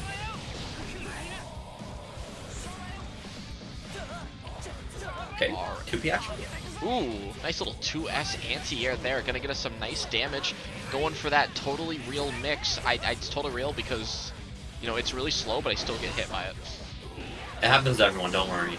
Bursting there is so aggressive, I love it, because you're putting him in the corner and getting that hard knockdown with the super. Full meter on Axel isn't that scary compared to other characters. Tries to go for a bit of a mix-up here. Ends up not finding its mark. We have 50 meter to play with, so we're gonna go for the RTL, but we can just RC it, keep it safe, go for a reversal super of our own. God. That was incredible knowledge from both players. Using the 100 meter that Canada had, just reversal or PRC into the reversal to beat the RTL. That's gotta hurt. It's like it's gonna hurt having to sit here and block that sin pressure, but we don't have stamina. I like that knowledge. Just realizing, oh, hold on, maybe we're not canceling after that 2H. So I'm just gonna do that run up throw, try to reverse the situation here. Gavin not getting cooked up just yet. I'm so scared of this pressure. Like, sure, Sim wins because it's Sim, but also because we saw Gavin go for a lot of fake pressure there, even with or without calories. It's like you're trying to establish layer 7 on the first, you know, on the first game, and I love that. I love that from Gavin. I love the confidence to take the first game as aggressively as they would take the last.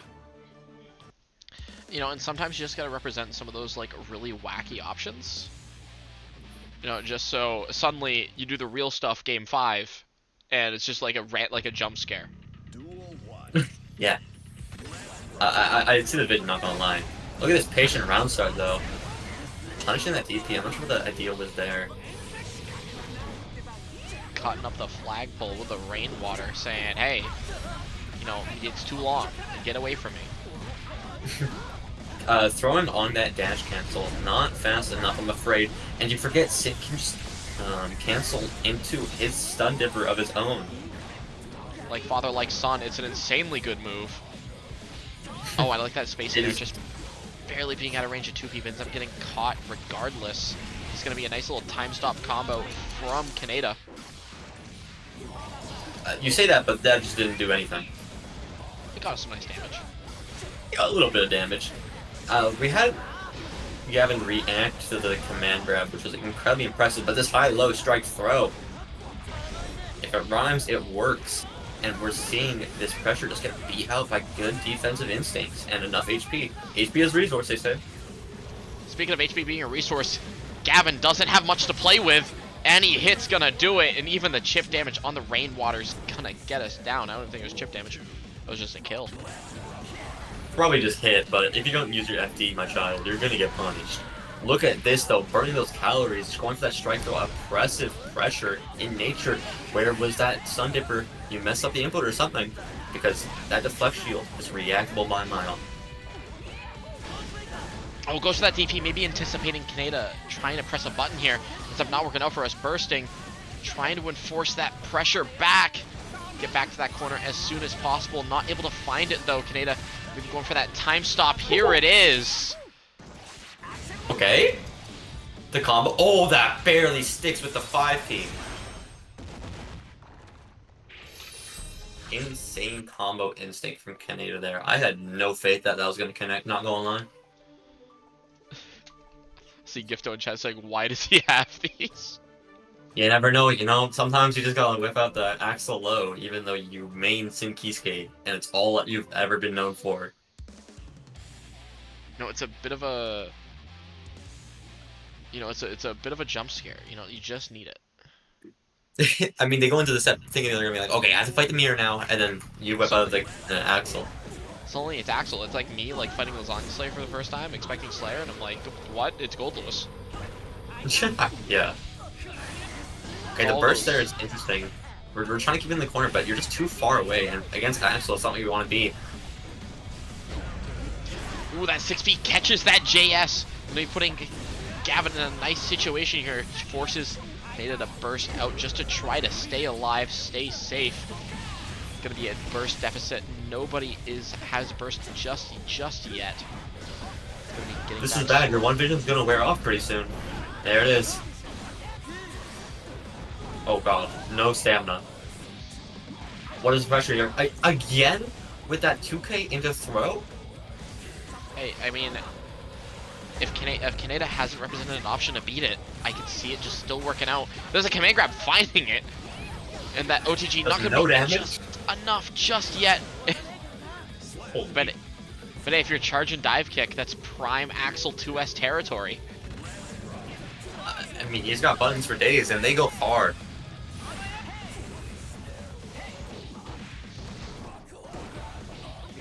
Okay, the 6K pressure is really rough. We're burning already a lot of that stamina to keep us going. Where's the mix option is what I'm thinking about. This tick throw is a good idea, but it doesn't work. You're fighting another Axel, or not Axel, another Sim player.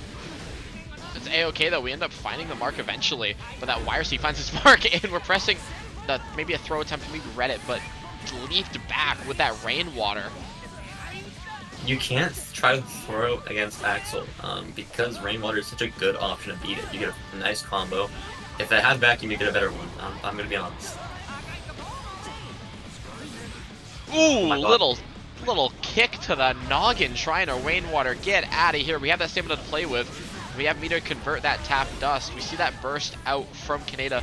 Probably wants to close it out as we notice, hey, you know, Gavin's got no life to play with. I don't want to throw away the round. It ends up working out for Kaneda, as suddenly Kaneda's in the lead, 2-1. Yeah, that was a very good point to burst, especially because you get rid of the extra burst that Gavin had when they tried going for that wild self. Didn't connect, just barely. Leahy saying he's kind of nice with it. Yeah, I won't lie. I agree. Kind of nice with it. Kind of nice with it indeed. Kind of schnasty. Kind of schnasty.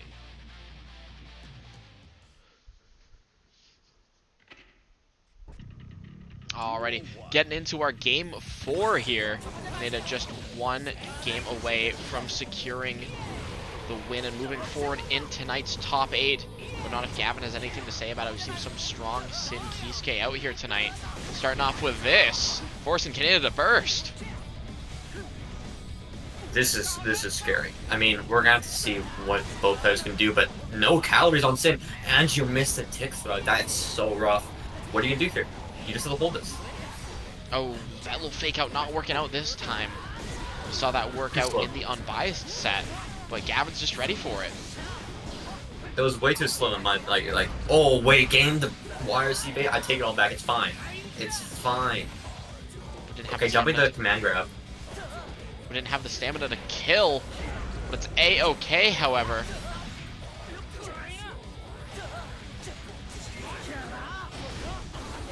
Oh, no FD, my child. And the punch to the noggin.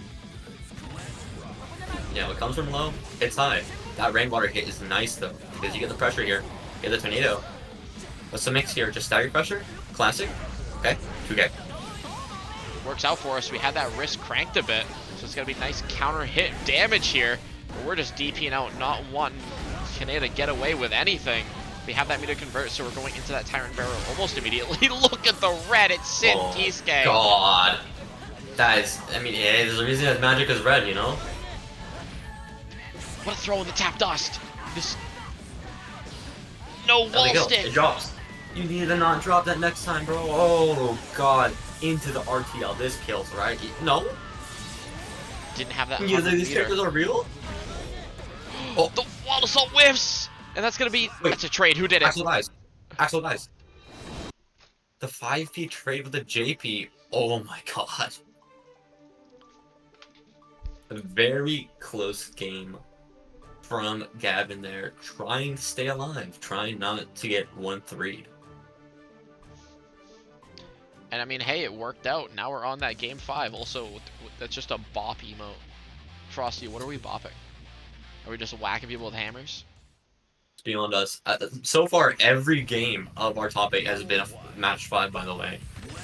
And clearly, Gavin and Canada are trying to continue this new tradition. I mean, it just goes to show how competitive the Wild Ride is at this point. You know, how competitive it is tonight. Yeah, we're definitely seeing some very good plays here. But can Gavin deal with the zoning and with the stagger pressure? He doesn't have faith to do a DP, which is so rough because all the stagger pressure, it's fake everywhere. And we've seen we've seen kind of where that came from as well. You know, maybe the hesitancy to use that DP in certain scenarios, just because, as we've seen, Kaneda's just been on point with not letting any of those DPs work out for us, just baiting it out or just being in a space where they're not working. I mean, that's definitely for certain, but not be able to jump over that tornado, I guess no confidence. But the beat driver connecting, you're wasting a bit of stamina there because of the burst. Oh my god, throwing there. The confidence. On Elk Hunt, I just want to point out as well, this is Kaneda on set point. One more interaction will do it. I mean, now that I think about it, yeah, that is kind of true. We might see, yeah, there it is, the reversal. This doesn't kill. Wait, yep, doesn't kill. What's the mix? But you're still having to deal with Rensen, and at this range, you don't have that life to play with. You don't have meter to really FD it out, but it's A-okay. That 2P is gonna check Sin. And that is Kaneda Ult F4. moving forward in tonight's bracket, I believe. I want to say that was, but I don't know. It'd be mad funny. I mean, we had... Yeah, the definite list. The 2P punch on the 6P, amazing reaction check from Canada, just knowing. Very true. We're going to see if it holds up, if, you know, the friendly is going to last. I believe in these two players to keep it friendly. As we get into our next match, our first match of losers quarterfinals, we got Leahy on that extremely potent, extremely strong Ram we saw in against Unbiased. And also we have Valor on that Leo, if you watched earlier, with an amazing set versus Ember. Looking to take it from Leahy and move forward into our loser semis tonight, but not if Leahy has anything to say about it. Yeah, this is certainly a start. We already have a lot of life deficit. Oh my god, the explosion. You weren't ready for that, were you? Okay, Valor is clearly lagging in the matchup here. Not going to do when the drop happens, or not the actual continued combo. And the round start being so aggressive when Ren has such fast buttons at round start. And just slow, good choices like jump JH, right? Yeah, it's JH, the one where she just kind of stabs it downward. Yeah. This burst coming out, yeah, look. Larry has so much confidence because of that meter. And also just because of their faith in Valor's lack of knowledge. But look at the moonwalks! No burst coming out, this is gonna hurt. Leahy doesn't have 100 meter, gotta be careful of Mortabato. But we don't have to care if we're knocking on the doors to victory. Tying up the round. That's a classic from Valor, just going for those tick throws off of the blocked or hit moves. those windshield wipers. We're going to get that positive bonus. Leahy likes to represent that Mortabato, as we saw against, I believe, on Biased, or maybe just in general. We have that 100-meter to play with soon, and either way, spending it to continue that pressure. It's going to be a scary scenario for Valor. Look at the risk. We can't get opened up at all. Oh god. If he goes for a flash kick here, nope. This doesn't kill. This doesn't kill. This doesn't kill. Yep. Lay white fang. Oh, backdash it. You can backdash that safe jump, but it doesn't mean that they're not plus. Valor. Clearly, we have Valor taking like faith in their instincts to backdash, but it wasn't enough. Yeah, I just ended up getting caught out by that 2K. Yeah, 2K Ram is a very good button. It is. Ram 2K is definitely a good button to have. As we're getting into our second game here, Leahy representing that 2S. It's definitely a very good, very fast round start. And what a trade on the flash kick, negating the sword. Certainly an interesting interaction here, and Ram just has to hold this pressure. Gold Burst is a good choice, but DP puts it back to neutral. Keeping this pressure going, we have that 100-meter to play with, so even though we spent 50 on the Mortabato, we have enough meter to make something happen here. But that's a Leo 2D. We're hopping, skipping, and jumping. Definitely tried going for the flash kick bait there, but it didn't work out in their favor. Look at this build-up air combo. Oh my god, with this super... Who get the hard knockdown wall break? One more interaction. Ooh, the little 5P knock. One hit'll do it. Valor noticing this just plays a bit passive. We only need one hit to do it. Valor probably gonna go for the burst. Does it on the Rekka. Works out. Just needs that one tap little hit, and that 6P's gonna do it. Astral projecting himself into the next round. Certainly the funniest use case of magic we've seen in the series thus far. And look at this pressure. I mean, Around the Fall has so many methods to keep it going, but yet again, Flash Kick can escape just as good as Sword can lock down. See GGG Events rating us. How's everybody doing? Hope the Get Good Gambit went great. See Hockey, Holly Fool, Happy Waffle. How's everybody doing? Hope you guys had a great event. You're tuning in just in time to see Leahy versus Valor. Yeah, two very prominent players, and we're just seeing like Leahy just kind of loop this pressure, and it's not working out because at every option that Leahy chooses, Valor chooses another defensive option. It's always different from the last. It ends up working out there as well. So we saw Valor represent that in the Ember match as well. That quick little micro dash 6P. Leahy just not ready for it. Not what you want to see, especially as Leahy, not having that burst and having Valor ahead on the burst. This should have a lot of corner carry, but going for the mix instead, I like the choice. That's a lot of damage to throw.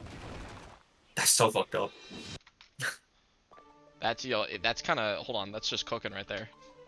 That's kind of messed up. This is a little jump scare. I mean, I get it, yeah, because like Ram's squishy as a character, but these throws are doing so much damage and working so well for Valor. It's worked out amazingly so far. So you can see, dang, we interrupted something. Nah, you're not interrupting anything. You're just tuning in to some of the greatest Leo, White Fang, and Ramlethal gameplay we have to show it. Also, thank you, Shadow Gecko, for the follow. Hope you've been enjoying the bracket tonight as we get into our game 3 with a Valor doing a quick little dash up far slash. Definitely aggressive plays, and yeah, these are our top players for the Wild Ride that we're expecting, and this is the type of gameplay you'll see if you come every week, by the way. Sunday, starting at the same time each week. Hold on, I know you see the routing, that's kind of clean. That was kind of clean. You know, it's cleaner. Baiting that baiting the border bottom and then trying to go for the burst bait, and then he just put down the controller. Maybe expected that route just to not end there. That's the importance of never giving up, never putting the controller down until it's over, because, maybe if Valor went for that burst bait there. It could have worked out in Leahy's favor if they found a way to punish it or get the turn back. Doesn't matter though, because that's a time of the past, and right now we'll look at the time of the future. Also known as strike throw. That's something we've seen Leahy definitely excel at, is that Ramlethal strike throw. Is a strong part of the character. We have that Mortabato. Extremely good starter, evening up the round. God, that mortar bottle was so rough to deal with, especially with the 100 meter. Being able to take that round with that choice. I mean, we're going to see when Leahy spends their burst here, because that's the most important part.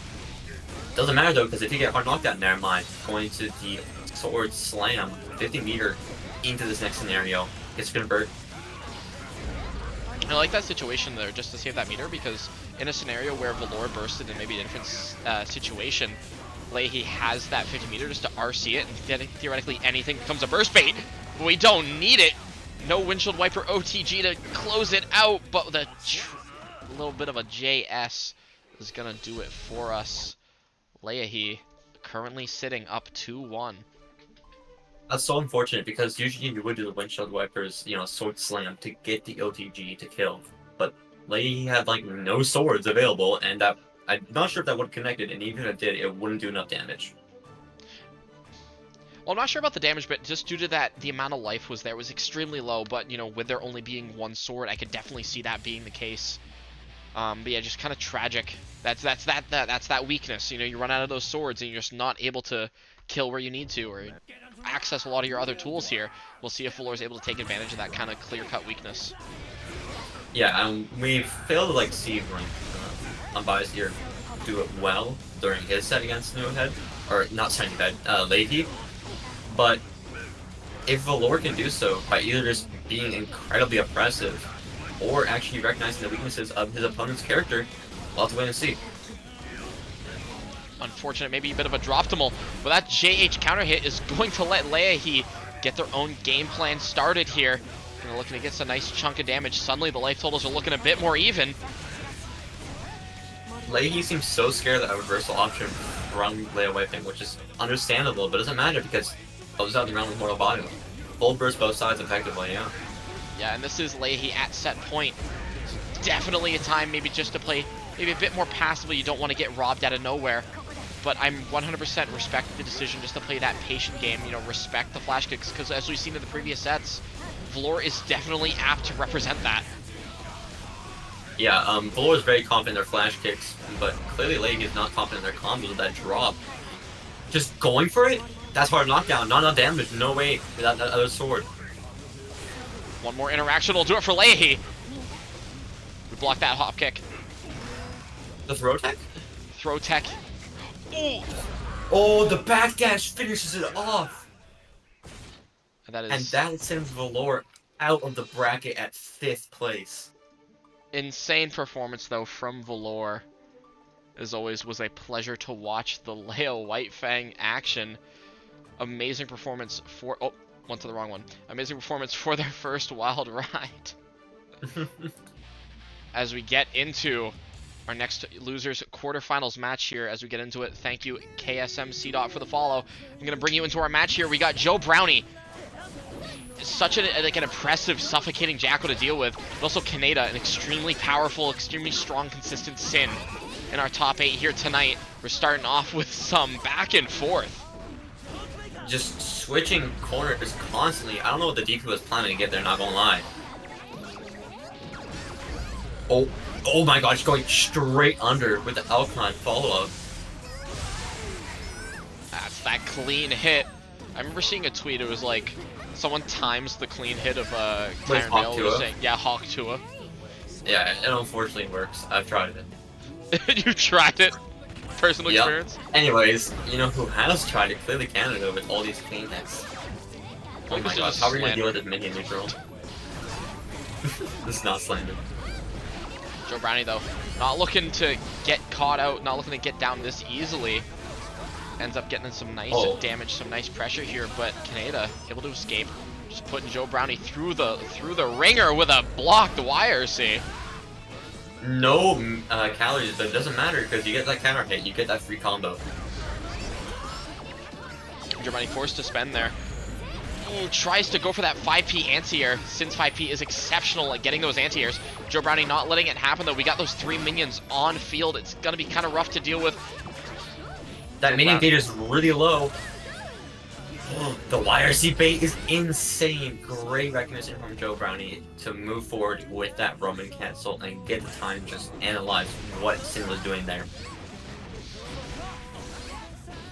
Ooh, nice wall break there. I actually didn't know if that was gonna wall break, but Yeah, same here. I had no faith, honestly.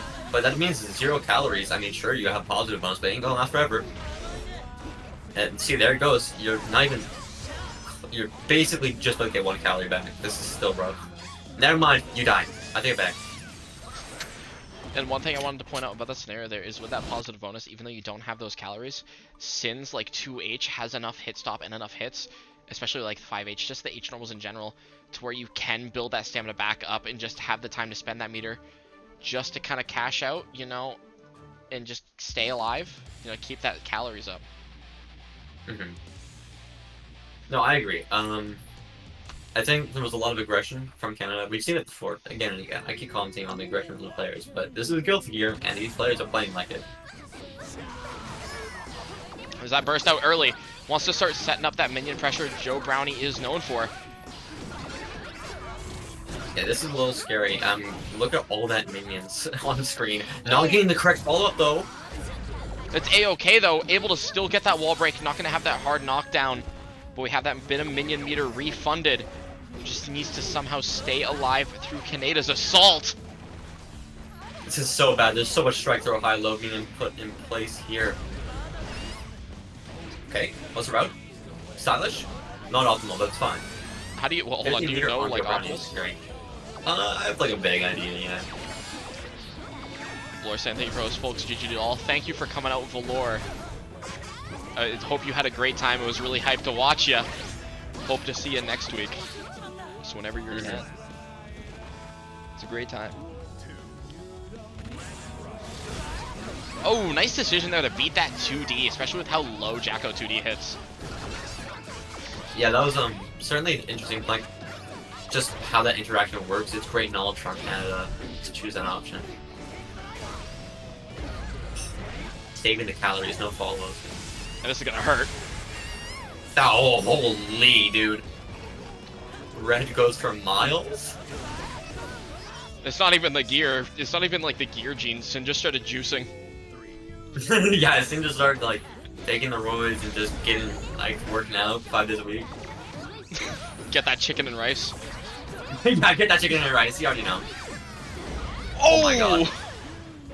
DP 20 through the million years to make your choice. True, the hit stop from hitting the minions did let, you know, Joe Brownie just kind of build a bear the response. But that beef driver going to be hitting both the minion and Joe Brownie. Going to be kind of putting Joe Brownie in sort of a not scenario you don't want to be in. Able to escape, though. We're running our own pressure. That strike throw is deadly either way, no matter which character it is. This is still terrifying. I love Joe Brownie respecting the DP option, respecting the RTL option, but still keeping their pressure going through their minions into the long pokes. Ended up definitely working out for us. As you can see, like, a little bit of a trade near the end, but it's a scenario where you don't have that life to really play with. So that those trades end up really working in your favor, at least in terms of Joe Brownie looking at Kaneda's life total. This round start here is what I'm thinking. Look at that low trying to beat the 2D round start, or 2K. Whoa, base of burst, but no proper punish just because of a weird circumstance. Ends up getting hit by that cross up. We're getting sent to that corner, Sept. Are you blocking? I don't even know anymore, man. I'm gonna be honest. What am I looking at on this screen? We're seeing some top level play. Look at those cross ups using those minions too. That was perfect. Joe Brownie's Joe locked in. Joe already know. Joe already know. Anyways, here's You already Joe. Wall break. It's okay, Kaneda's also getting locked in. Look at that damage. That's just the BNB right there. Nice little trade here isn't gonna let Kaneda get started too easily. Not gonna let Sin run wild. Yeah, I mean, you know, say you as much as you want that you are the ever growing wild boy, but as long as your opponent can put you on lockdown, man, and if you're unconfident in your DPs, you're gonna get held down. But dropping those routes, what is the plan here, Kaneda? You have RC available, and now you're suffering the consequences. What's this pressure option? DP. Ooh, and the close dash gets to the back dash. I respect it, honestly. I respect, like, thinking they're gonna go for the throw there. Look how Canada's just dealing with these minions with all of their long-range poke options, even 5 feet. Alright, there's that burst coming out early. Again, trying to not let Canada get set up, because the last place you want to be is against Sin in the corner, but also just to deny those calories. They're all coming back a bit shortly here. We have 2 stamina to play with, gonna be 3. That baited YRC is gonna let us get a massive amount of damage. Positive bonus coming up is gonna be a scary situation for Joe Brownie, but we do have no calories to play with. Doesn't matter though. The JP air to air into the close slash confirm is gonna let us take game 3. I love the reset from Canada just earlier on that just like reset the wall break, make sure it doesn't go through too fast, and get the extra damage, and of course the confidence to go for that YRC bait. Just right decision making all around. That's what you want to see, you know? Like, you can play a character that's good, but as long as you fundamentally don't have the right ideas in your head, you ain't gonna go anywhere. Yeah, and Canada just showing, as you said, just having those right ideas, having the knowledge and, you know, the forethought, just kind of know what to press, where to press it, ends up working out for us, even if the play, you know, maybe looks a bit, you know, either out of pocket or just in terms of however it looks, ends up working out. Joe Brownie, though, not counting out just yet, going to be a fair amount of damage on that Lysion driver. I think this hard knockdown is going to do a lot for Joe Brownie, as long as they don't drop their confirm or even any Oki. Hello, we've seen it before. That burst on the tire barrel is so good. Denying a meter. Doesn't matter though, you still get hit with the Hawk Baker, not Hawk Baker, Beak Driver. Too big of buttons. I wonder if we're going to see the burst come out just due to the life totals being even. Canada opting on the side of not doing it. Maybe looking at the amount of meter we have, deciding just to take the round instead. Joe Brownie currently sitting up around. Burst is still available on Canada due to saving it that last round, which means we can play a little bit risky because we do have a potentially get out of a jail free card. There it is. That's the risk you're talking about. No calories, but still believe that you have enough time, enough meter, just to keep this pressure going. And if you mess up, you burst and they're back in the corner. 100%. And one thing that I'm noticing that I really like as well is, as you mentioned, just playing that risk with those calories. You know, just playing as if you have 3 stamina when you have 0. Yeah, I like it. It's very aggressive. That's a really good option on round start though. See if DP can bring it back. I mean, first, go for the low. Okay, using that last stamina. Goes up for that air stall, techs the air throw, not getting caught out by it this time. Burst. I like that burst decision there, just getting rid of that minion, trying to keep Joe Brownie in the corner and lock down. It's worked out for Canada so far. Oh god, what's this neutral choice? Canada's getting back his stamina. Look at this, 3 stamina on the board. This is so scary. Yep. You die here? You this die is actually death. Yeah, this is death. That's just death. Never mind! Never mind. Magic take it pixel! Back, take it back. Joe Brownie has a Magic chance, but pixel. any chip damage is gonna do it. No. Oh, that's so rough. Try reading any sort of unorthodox Oki option like throw or 2K, anything that has low active frames, but gets caught out by the overhead. I put all of it on red. As we're getting into Esgifto on the pot versus Unbiased here. I believe this is Esgifto's first time sitting in winners finals. So it's gonna be interesting to see if they can conquer the Unbiased ear and get the first Potemkin to sit in grand finals. We're looking for literally anybody but Johnny / Gold Lewis in grand finals. Dropping the route, it's a little unfortunate, but you went for the style, that's the cost. You know, it's a battle of tradition. You know, Red I Am Not fought for the tradition and ended up getting the victory against Joe Brownie last week to keep the tradition alive. And here we're gonna see Unbiased, you know, maybe try to keep that Johnny tradition alive in grand finals this week. Yeah, we're seeing a lot of risky choices though from Unbiased, just having complete faith. Doesn't seem to work out though, because Potemkin Buster RC, that's gonna close you out no matter how much HP you have. 100%, you know, Pop Buster deals a ton of, again, 175. Yeah, way too much. Backdashing that throw, amazing read from Gifto here. It's gonna put them in the advantage by a mile, and that Pop Buster, that closes it out with RC. What a dominating game by Esgifto. Just catching the backdashes masterfully. Yeah, that was incredible intuition from Esgifto. Just to understand Unbiased on the first game like that, that's terrifying. honestly. You hit me with that, I'm shaking, bro. I'm quivering my boots. I'm also quivering my boots. Doesn't matter though, because we're gonna have to see if Unbiased can stand his ground going into the second game. Trying not to, let the lead get away early to Gifto here. Yeah, because that's the last thing you want, right? You're sitting winners finals, and you have to fight this uphill battle against Pot. If Gifto is able to secure this game, set up 2-0. That's something Unbiased is desperately trying to avoid. And with that counter hit misfire, you can get that free Joker trick, and we're seeing it here with this hard knockdown. Incredible. Oh, you don't know how that works. That's the classic Johnny Devil overhead off a wall break. Super should kill. As we were talking about earlier, just Unbiased, trying to not let Gifto get carried away too quickly. Quickly taking the first round of the second game here. I love the choice to reset, knowing that it wouldn't kill, and just believing that you can get that extra mix. Oh, another counter hit misfire. So rough. Rough indeed, setting up that card again. Goes for that overhead, not going for the TK misfire there. Goes for that JH. We get the TK misfire this time. Yeah, probably trying to go for the mental stack. It just didn't work out. You were too low or too high in the air. Too much reaction time. Yeah, and we're seeing Gifto as well. Maybe potentially just press a bit more aggressively, trying to call Unbiased out on anything fake. Unbiased, however, keeping it true, keeping it very scary to press. Ooh. Oh my god, jumping over the vault deal? That's my sauce king. Holy, that choice to vault deal, believing in the slide head, immediately routing into the super. Closing out game 2, putting Unbiased tied 1-1.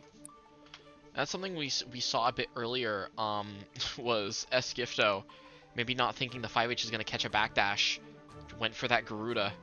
Just kind of led to a tragic scenario. Yeah, Unbiased saying the Hammerfall is coming. Yeah, you just understand. You already know. You already know.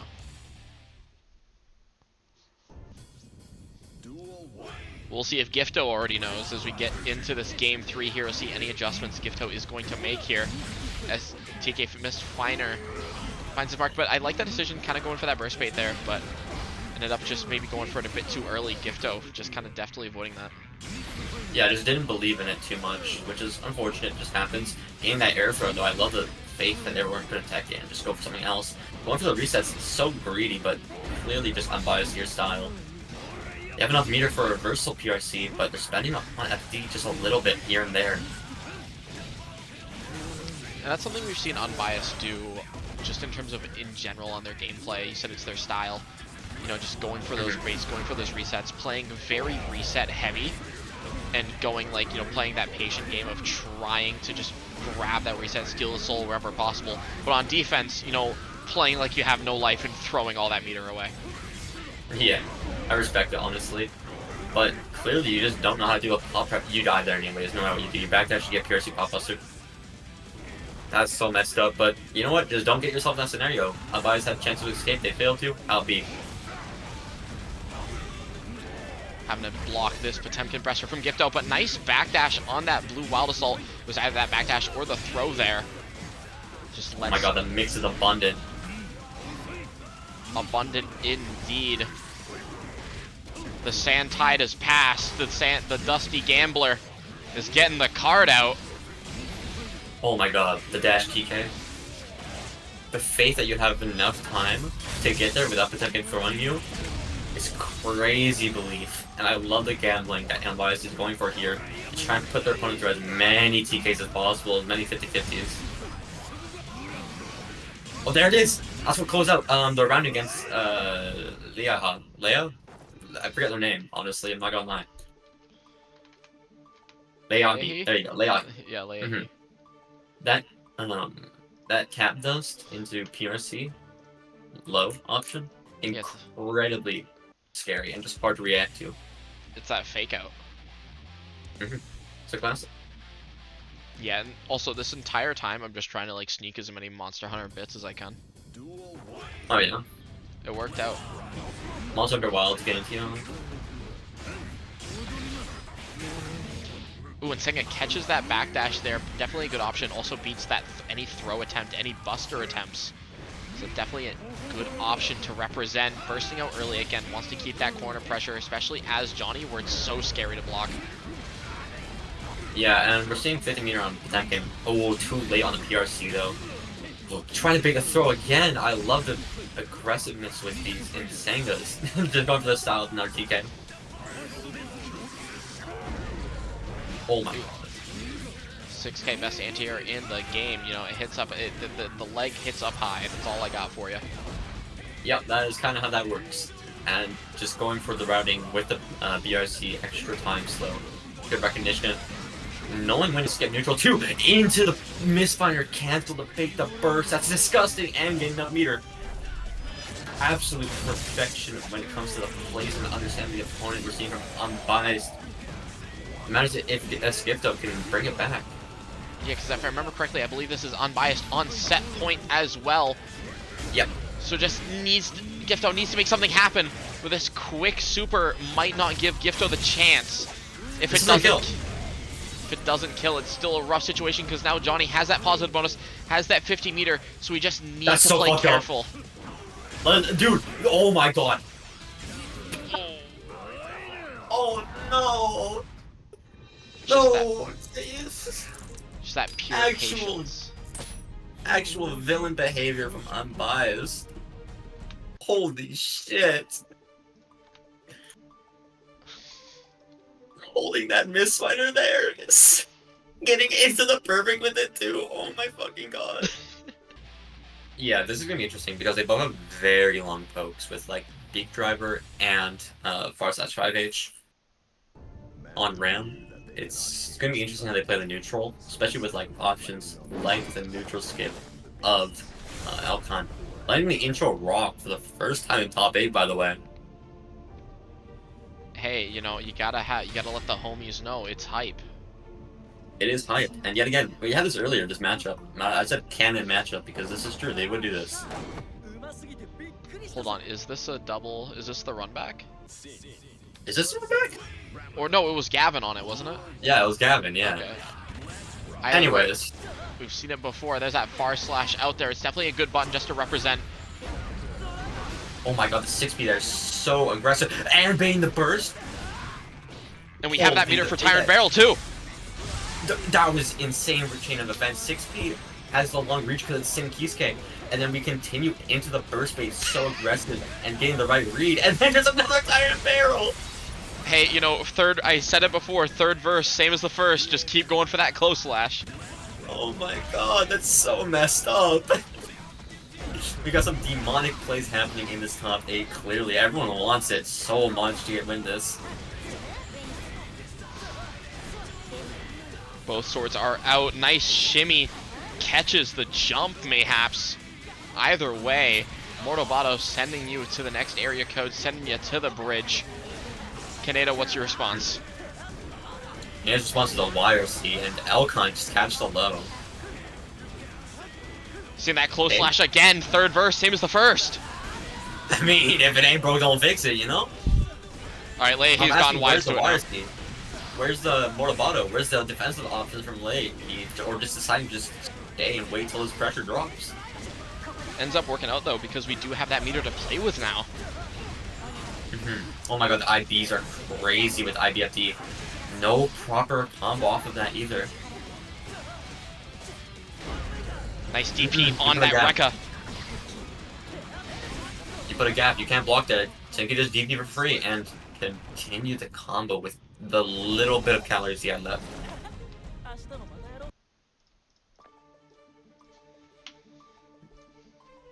Lei, he just needed that one little tippy tap of damage, just not able to find it. No, yeah, Lei, he was very close to closing out that round, especially on chip damage too, we saw earlier. But, I mean, Canada is just making such good reads and such good, like, intuition-based plays. It's terrifying, honestly, because this is confidence in the hands of the Sim Kisuke player. We're seeing it at effect. What a 5P round start as well, just saying, hey, you know, this way out of the tournament, I'm getting to winners finals. Not winners finals, losers finals. Please follow the direction. That dust routing, get some nice damage here. Not going to get enough meter. We don't have a lot to work with, but we don't need it anyway. I mean, Canada went for the reset, but it wasn't enough damage anyways, so you're just giving more burst to Leahy. The air-to-air with the JP, that button is way too fast, by the way. Ugh. Does the sword hit? No. Oh my god! Yo, who gave that boy hops? That was a lot of decent shred, and you could have RT'd, I think, because they barely got enough meter. Didn't recognize it. It's fine, because we're handling this next round, and Leahy still has the burst advantage, so this could be bad for Canada. That 2D counter hit's gonna let us just escape for free, and due to just the distance that the the Beak Driver follow-up, there we go, gives us, lets us escape, but Leahy very quickly putting us back in this corner. There's a DP, and just trying to keep that pressure going. When's the burst gonna come out is my question.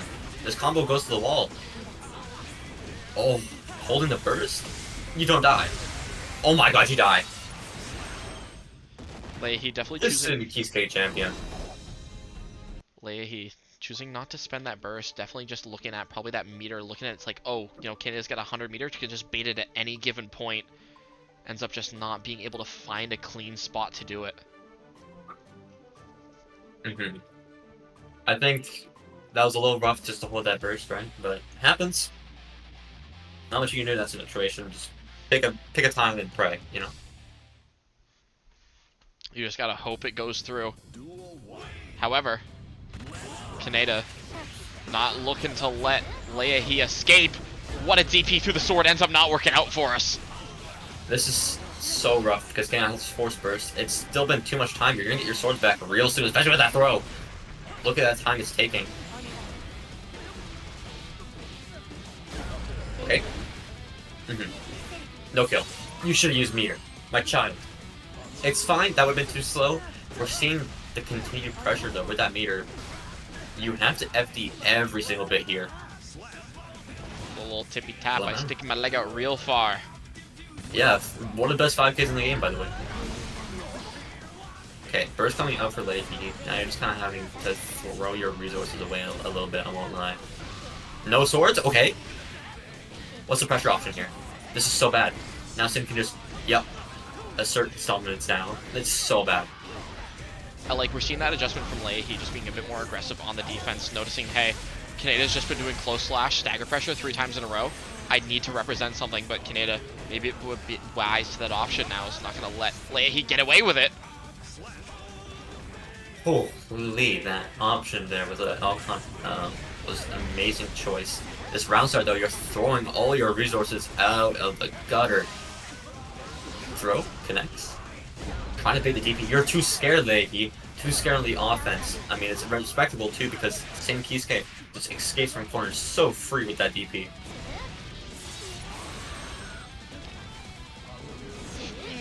I like that, just playing that spacing there, not wanting to let Canada just get that far slash for free.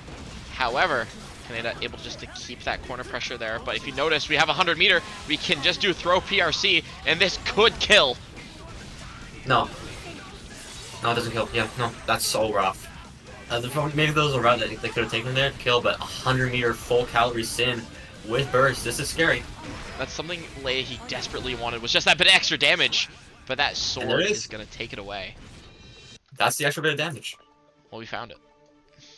Yeah. It was hidden. They found the extra bit of damage. Also, I want to point out, unbiased. If you look in chat, Sept, unbiased has just made a Skifto copy pasta. Oh my god, that is just an Skifto copy pasta. Clearly the biggest glazer here. I mean, we see Leahy just trying to not get 3-0'd by Canada. With that last ditch effort play, I respect it, but we're gonna have to see if they can carry the momentum into this next game. That 6B, nice call out there on the air to approach. However, Leahy just establishing more of that pressure of their own. Canada, a bit aggressive.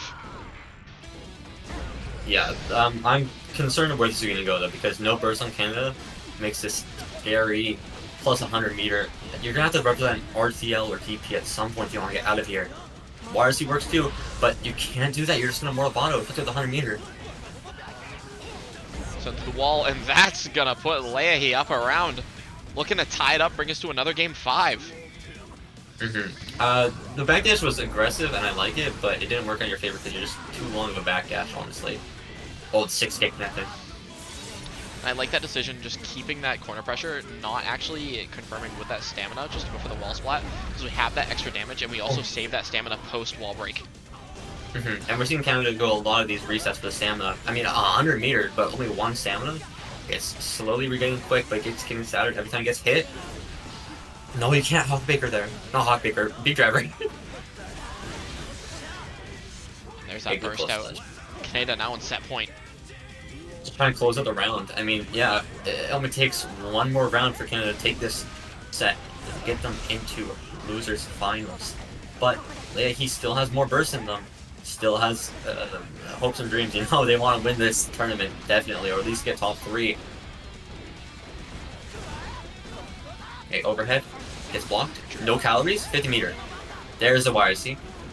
And that's what we saw with that Leahy escape attempt as well. Just Leahy masterful use with that flip as a movement option. Just ended up clipping Canada, but we're just not able to escape just yet. This is still scary. We need to see where they go from here because the IBFDs are getting potent. 6P through that sword is such a good choice. No follow-up? Catches the backdash, but as you said, no follow-up, just not quite ready for it. Gets caught! 2S misses because of no sword. That's not enough. Oh my god. Just knew it was coming. And that is Canada sitting in losers finals over Leahy.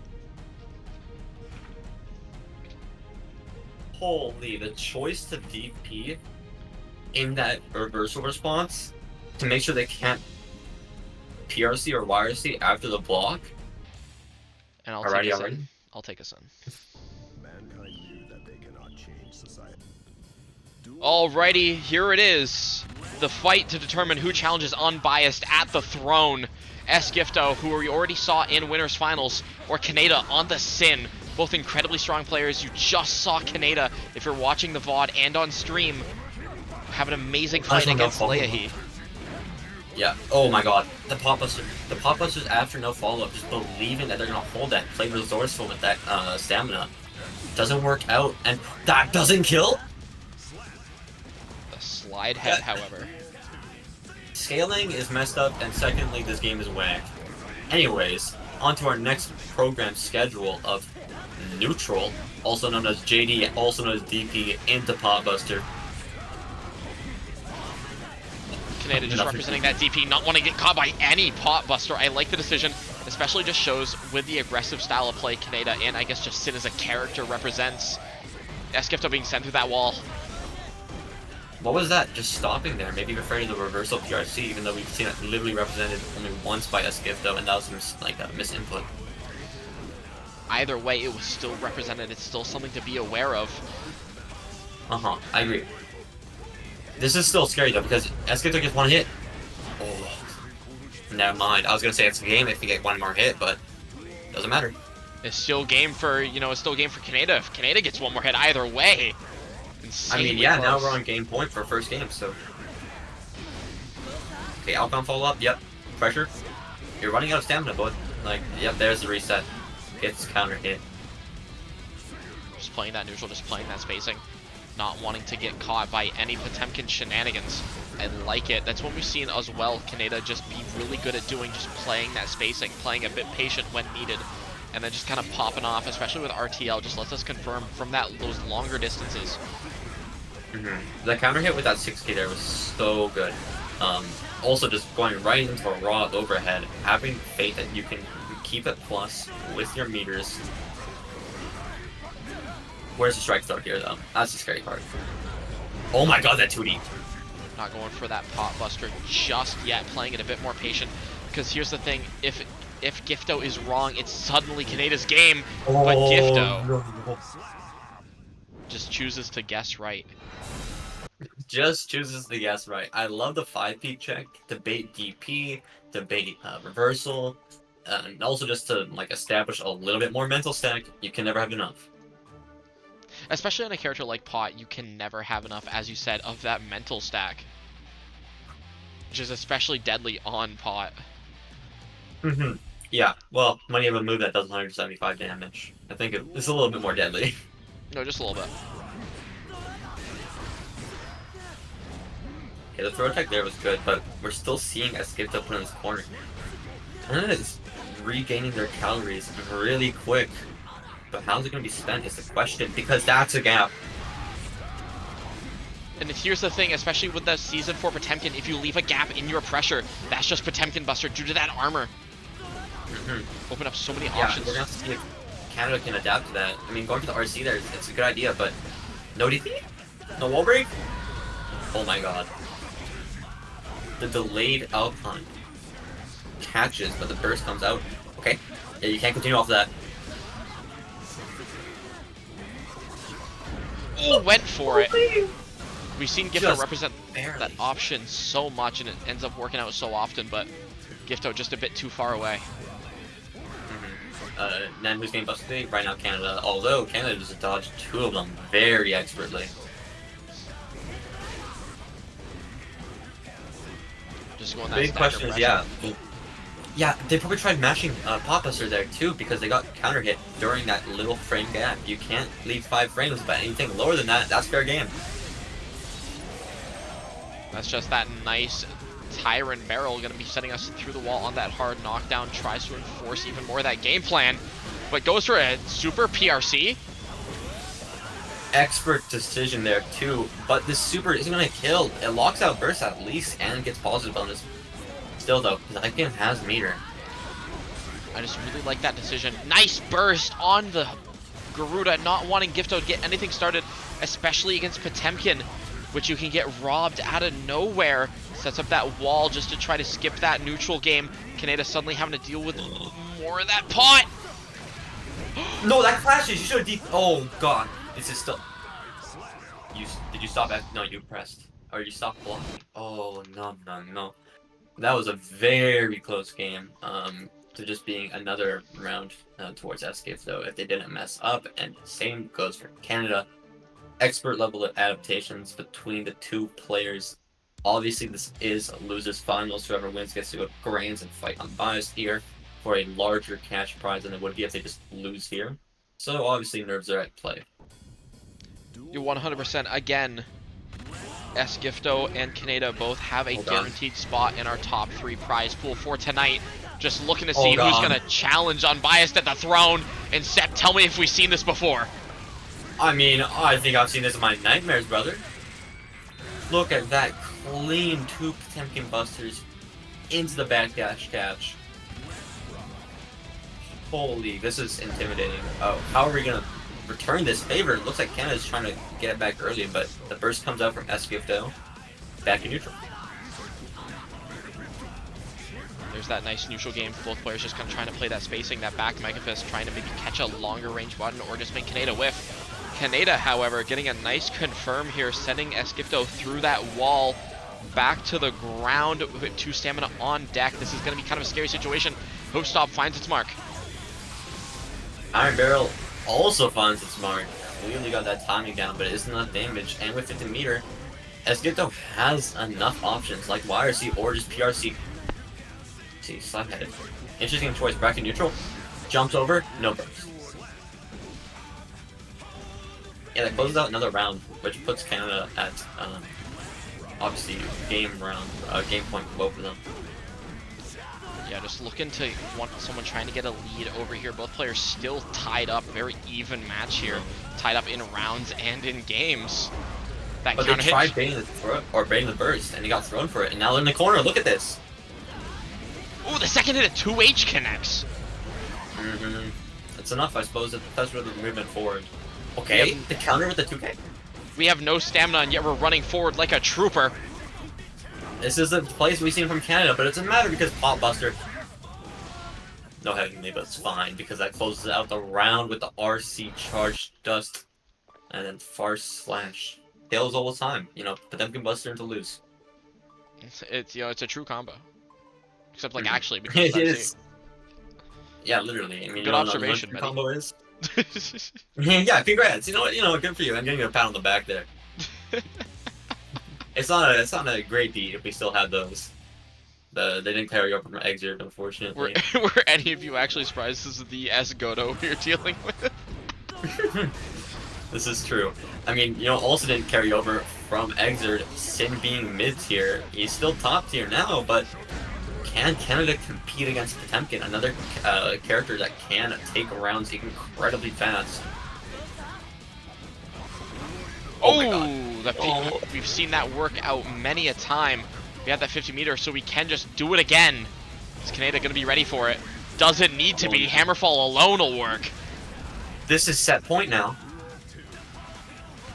If Esquito gets this next round, they go into grand finals against Unbiased.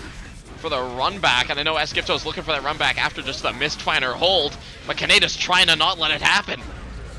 Trying to get their own money up, trying to get into that grand finals, trying to rep their Sim Kisuke. What's the choice here? You can't block forever, especially against Potemkin Buster. And that's going to be Esquito taking the game, taking the set over Canada. What a run.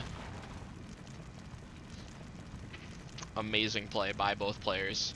Canada out at third, but an amazing run nonetheless. Oh, hold on, the Kai? Hold on. Okay, the Kai? Huh? Hold on, we have a Kai? Yo, Unbiased. You know this matchup is like even, right? You know what? Sure, why not? You're Alright, really goes gonna for get it. your fireball affected. Oh, is he trying to throw by playing Kaikisi? This is the question, because that's a safe jab. You should know this at least, but Oh, there's that backdash. Sets up that charge stun edge, getting that Oki set up, trying to play a bit of a shimmy. good PRC on the throw just to get it out again. Obviously, it does not do nearly as much damage as Potemkin's Buster, but it's fine, because you got your own versions of pressure. Oh, what a DP there. As well, what routing, trying to go for the K. There's that stun never coming out. It's only 7 frames. Gifto not biting on it, on that just yet. Getting jump scared by the Kai. Yeah, he was definitely going for a burst play there, but he just didn't react in time. Even though, like, he did get the burst out. Yeah, and the thing about this matchup is that, like, Potemkin kind of just locks down any of, like, the normal Kai, like, longer range pressure options. You know, you can't really shock, I'm forgetting it, the name good of it. throwing on the Stun hammer edge, there we fall. go. You can't really stun edge just due to the fact of, you know, Flick existing. It's just kind of an interesting matchup. Oh my god. Unbiased has no fear of Heavenly right now, by the way. Oh, okay, that's too slow. You know what? Sure. You know We're what, it seeing works. Unbiased go into the air with so many of these Fuja arcs and jump stalls. It's so terrifying because if you get Heavenly, that could be just game over. I see Mika-chan Typhoon just putting a lot of question marks in chat. Yes, Yeah, you are nothing. seeing Unbiased on Kai. He plays Soul too, by the way. Okay. So, a backdash for the save, yeah, understandable. Yeah, solid. We call that gap, I think. The question is, like, what is Unbiased going to do, especially on defense against Pod? Like, because he has safe jabs, deal with your DP, so that's non-existent. He's got a little bit of adaptation with these backdashes, but they're not working all the time. And this damage is going to hurt, because the next combo will kill unless it just doesn't happen. Other punch forward. There's that hammer fall. Oh. The worst super in the game? Ride the Lightning Kai Kisuke version coming out and doing something. But you know what does more?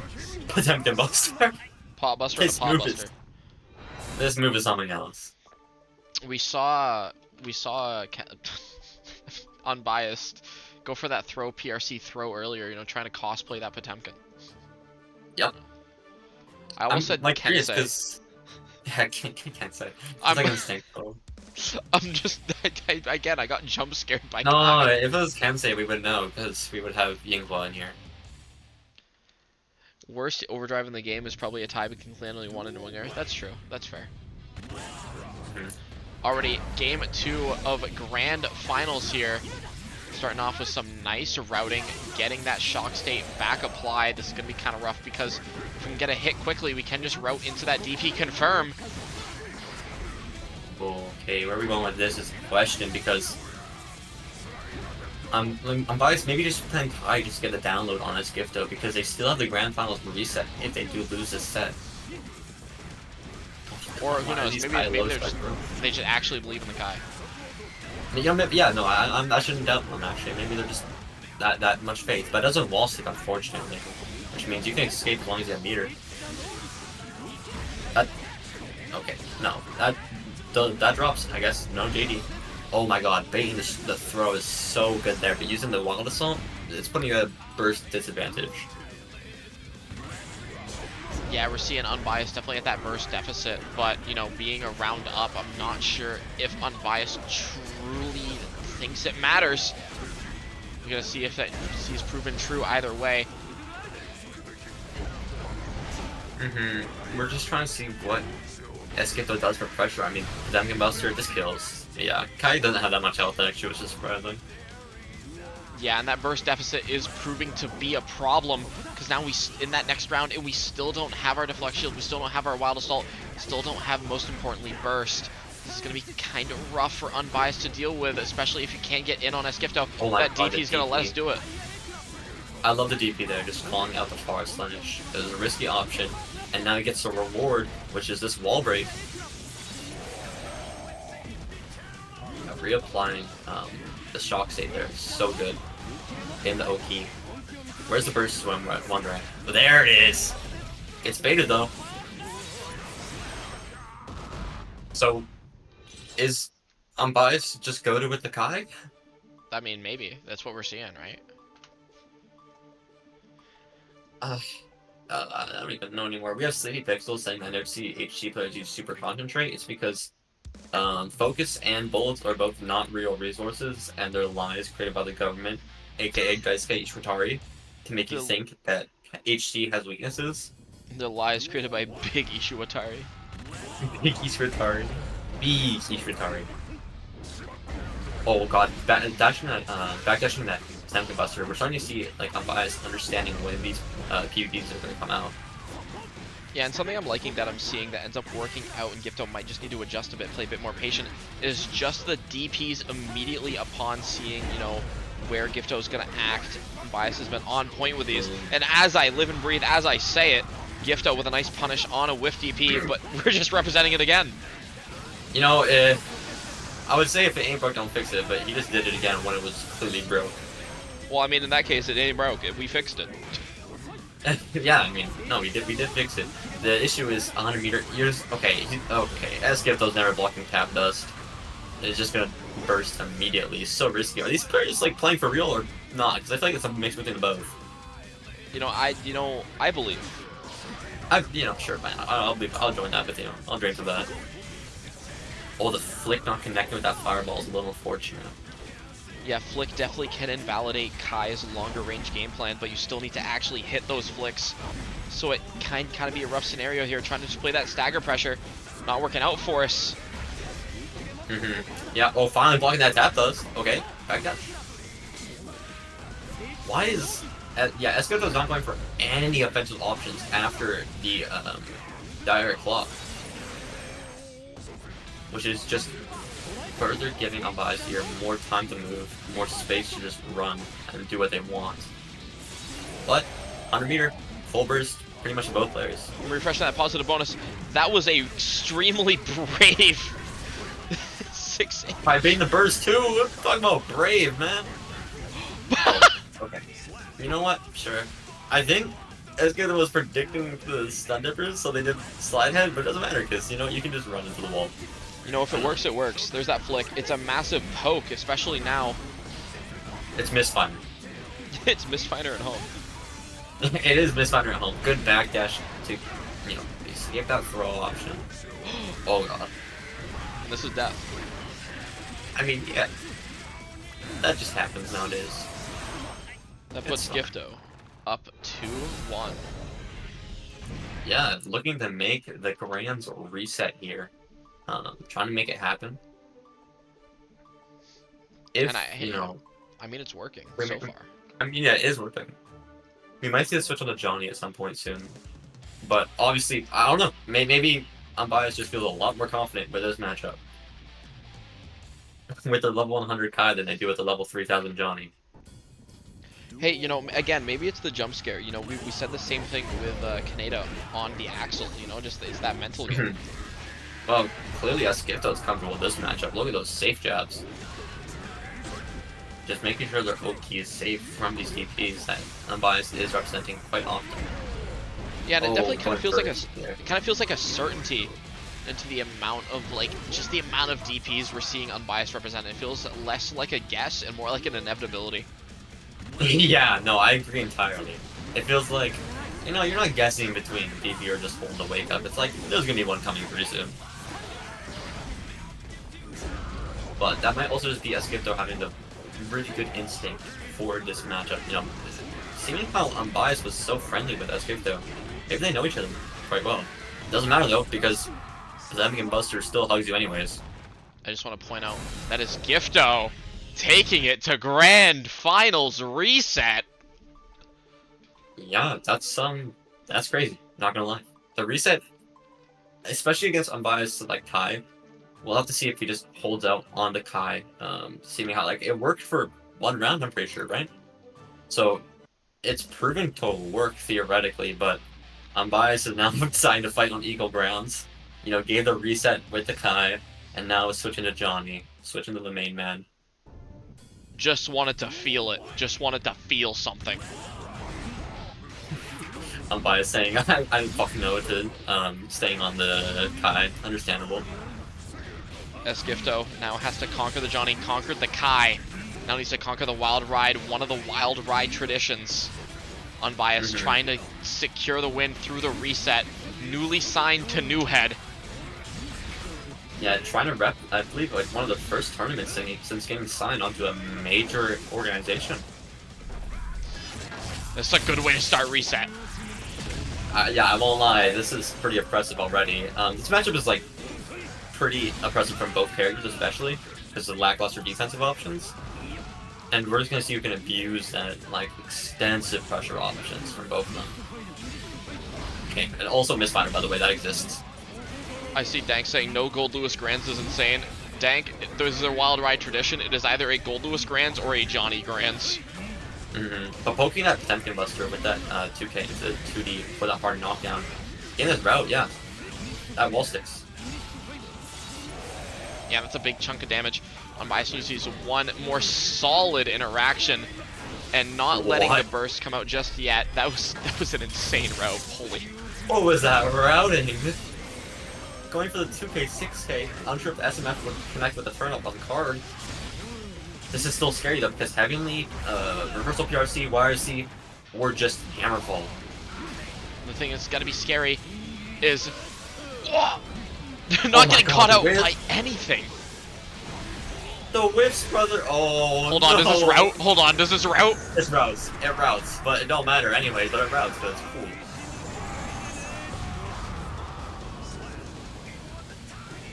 No, it's fine. It's fine. It wasn't that bad. That would have routed, but no. Okay. Yeah, Unbiased does a lot of this 2K, 6K, which is not a true route, by the way. You can just literally just block it. But you know, sometimes just players don't block for some reason. I mean, hey, you're I thinking love about the everything double. else. Yeah. Maybe there's a lot to think about. Maybe the cash prize. Maybe the Potemkin Busters we made along the way. Either way, the game's truly even now, because here's the thing, all Gifto needs is that one interaction to even it up.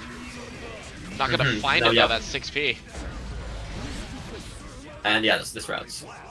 I'm so sorry, Medikit. I don't need to take the focus off the game, but you said the thing, and my brain immediately went to Marvel Rivals. I'm not gonna lie. The thing? Here's the thing. The thing. Here's the thing. I thought you were talking about the 1980s horror movie. Oh, that's a good movie though too. That is a good movie. Wild Ride movie night. Very good movie. Oh, I'm done. Watch Barnyard and The Thing back to back. Oh my god, yeah. What's with the Guilty Gear Strive comedian Barnyard? I don't know. It's what GGG was doing. GGG. Anyways, we're gonna see if this is a GG or Unbiased beating Skipto if we see this lead from the first game continue. Misfinders beat the Misfinder. I like that air stall option, trying to beat out any grounded pokes. Unbiased throws Gifto's way. That counter hit misfinder is going to let us get a full confirm, though. Oh my god, using TK to dodge the Hammerfall and then immediately routing with the double hit is so smart. And we're seeing these poke-offs just trying to deal with the threat of YRC or anything else, like Hammerfall. Oh god. Oh, the armor comes out, but there's that Heat Knuckle to keep it plus. This is scary. Okay, the IVs are doing a whole lot of nothing, I won't lie. Tries to read the Potemkin Buster. You die here, yeah. Yeah, we have that meter to convert it as well. Here's that Heat Knuckle, and that wall damage is gonna secure it for us. Yeah, thank god that killed, not gonna lie. If that didn't kill, I feel like we'd have riots at Arx's HQ. Yeah, no, I mean, we already have them, but it's fine. We're gonna have to see if Esquito can bring it back, though, because no burst advantage, even with all this damage. You see? Johnny Well, that burst advantage is gone. Yeah, I mean, yeah. Kinda you're dead. Oh. Oh my god. Unbiased being so, like, unafraid of the potential of Heavenly here, because Esquito just never repped it yet. Yeah, Gifto doesn't need to rep it either. There's a normal pot buster for you. I mean, if it ain't broke, don't fix it. If it works, you know? Exactly. And that is Gifto getting a round up, tying it up, unbiased, gifting it in a nice bow, falling into that pot buster. Just like what every Potemkin player dreams of, you know? Nice clean hit. They should have clean hit pot buster, not on them. Clean hit pot buster? It's just if you do the Kara. Yep. That'd be balanced. Anyways, you know what isn't balanced? Johnny. I don't care though. That's real. Alright. Ooh, nice gold burst there just to beat the fact that Valdeal is minus. I love the aggression and like believing that Esquito was going to block low there off the possible TK. And just running your strike throw. Oh, that's so impressive. In the OTG into the Kara card deal, and then just locking it out with 2k 2d. Tap dust. Tap dust. Tap dust. Tap dust. Tap dust. Tap dust. We're simple men. I pressed the funny orange button. Yeah, I choose orange. Oh my god, look at these stagger. Star Slash Discounter cancels. Just keeping the MFC up. Not throwing any of the minus 15s out. Okay. Yeah, Hammerfall gets blocked. Left, right, pick a card, and you're not picking the right one, I'll tell you that much. Left, right, good night. Clearly. Oh my god, here's the right picks though.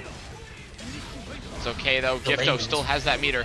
We've seen Gifto definitely shine when they have meter, but they need to break out and just not able to. That is unbiased, going up 2-1 Grand Finals reset.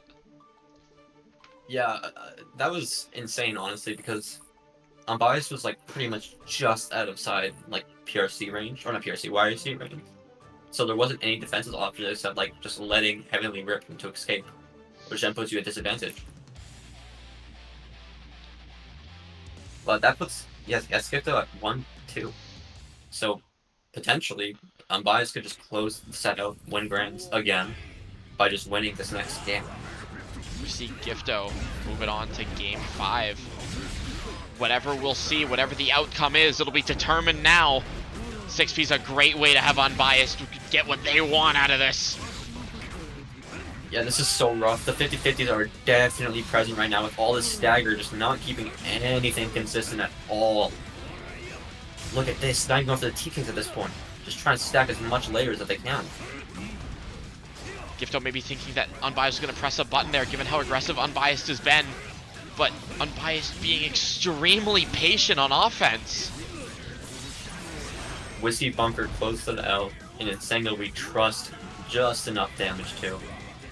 This is Okay, Unbiased on set point, on tournament point. Tournament point, yeah, tournament point. Let's get it right here. But can Esquito fight back? That's the question. That backdash gets caught. Oh god. Goes that Garuda there. And there's that PRC pot buster. Unbiased is gonna have Meter go for that reversal. Chooses to go for the backdash. This doesn't kill.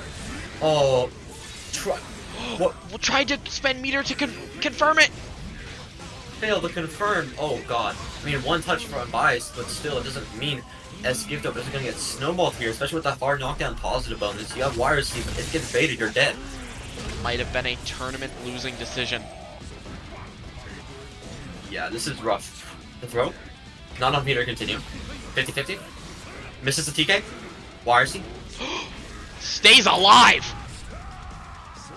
By the skin of their teeth, as Skifto lands a Potemkin Buster and takes that point. Trying to not get 3-1 here. Oh, no dash up, so you don't get the counter hit. Misfighter confirm. Yeah, we're seeing Unbiased start with a little bit of inputs here. It's not that much, but clearly the effect of being in Grand is starting to take place.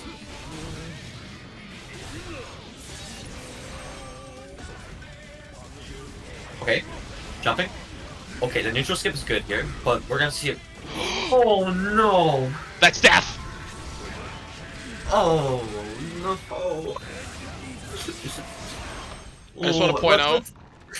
I just want to point out, called DankX Nena Prophet, called I Smell a Game 5 in Gifto, waiting out the deflect shield puts us on the final game of Mr. Bad Guy's Wild Ride number 14. It's been an insane ride. We'll see who's going to be the one to tame it. Who's going to be the one to tame the wildest ride? Is it Potemkin or is it Johnny Sept? I'm betting Potemkin, not gonna lie. But we're going to see because this burst can be come from Unbiased this early. The armor. The knowledge that Skifto is putting into place here, just going for these resets too. Oh god. Oh god. Yeah, no PRC. We've seen Unbiased go for that backdash every single time they're able to. Goes for the resets, drops the TK. This kills. Heavenly. And this is Gifto returning the favor on tournament point. Heavenly Potemkin Buster just trying to take this tournament with their own two hands. Trying to send Unbiased up to heaven and then back down to hell. But Unbiased here trying again to get that win after being signed by Newhead. We're going to see this pressure is scary, but Hammerfall can break through it. Just gotta be wary.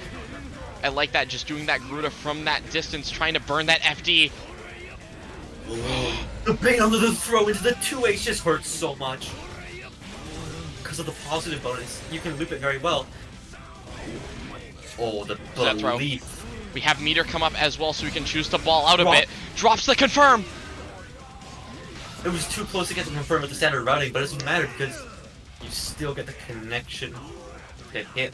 This is tournament point now, game 5 off the reset. That just gets caught. Catches that backdash! No wall stick, that's bad. As you those attacks, they get out, burst comes out. TK missed, doesn't matter. 50 meter and burst to Skifto. What are they gonna do? There's the burst. Choose to spend that burst. But this is gonna be rough. Unbiased has the meter to play with, has 50 meter here, so we're gonna see that super knockdown. No, decides to keep that corner pressure. Doesn't block low. And that is Unbiased keeping the tradition alive. Johnny taking Mr. Bad Guy's Wild Ride. Number 14 in a nail biter in a set. As you see, I got my ad-lib guy in the background. He's doing great. I'm gonna pay him, you know, like 3 churros. This is true.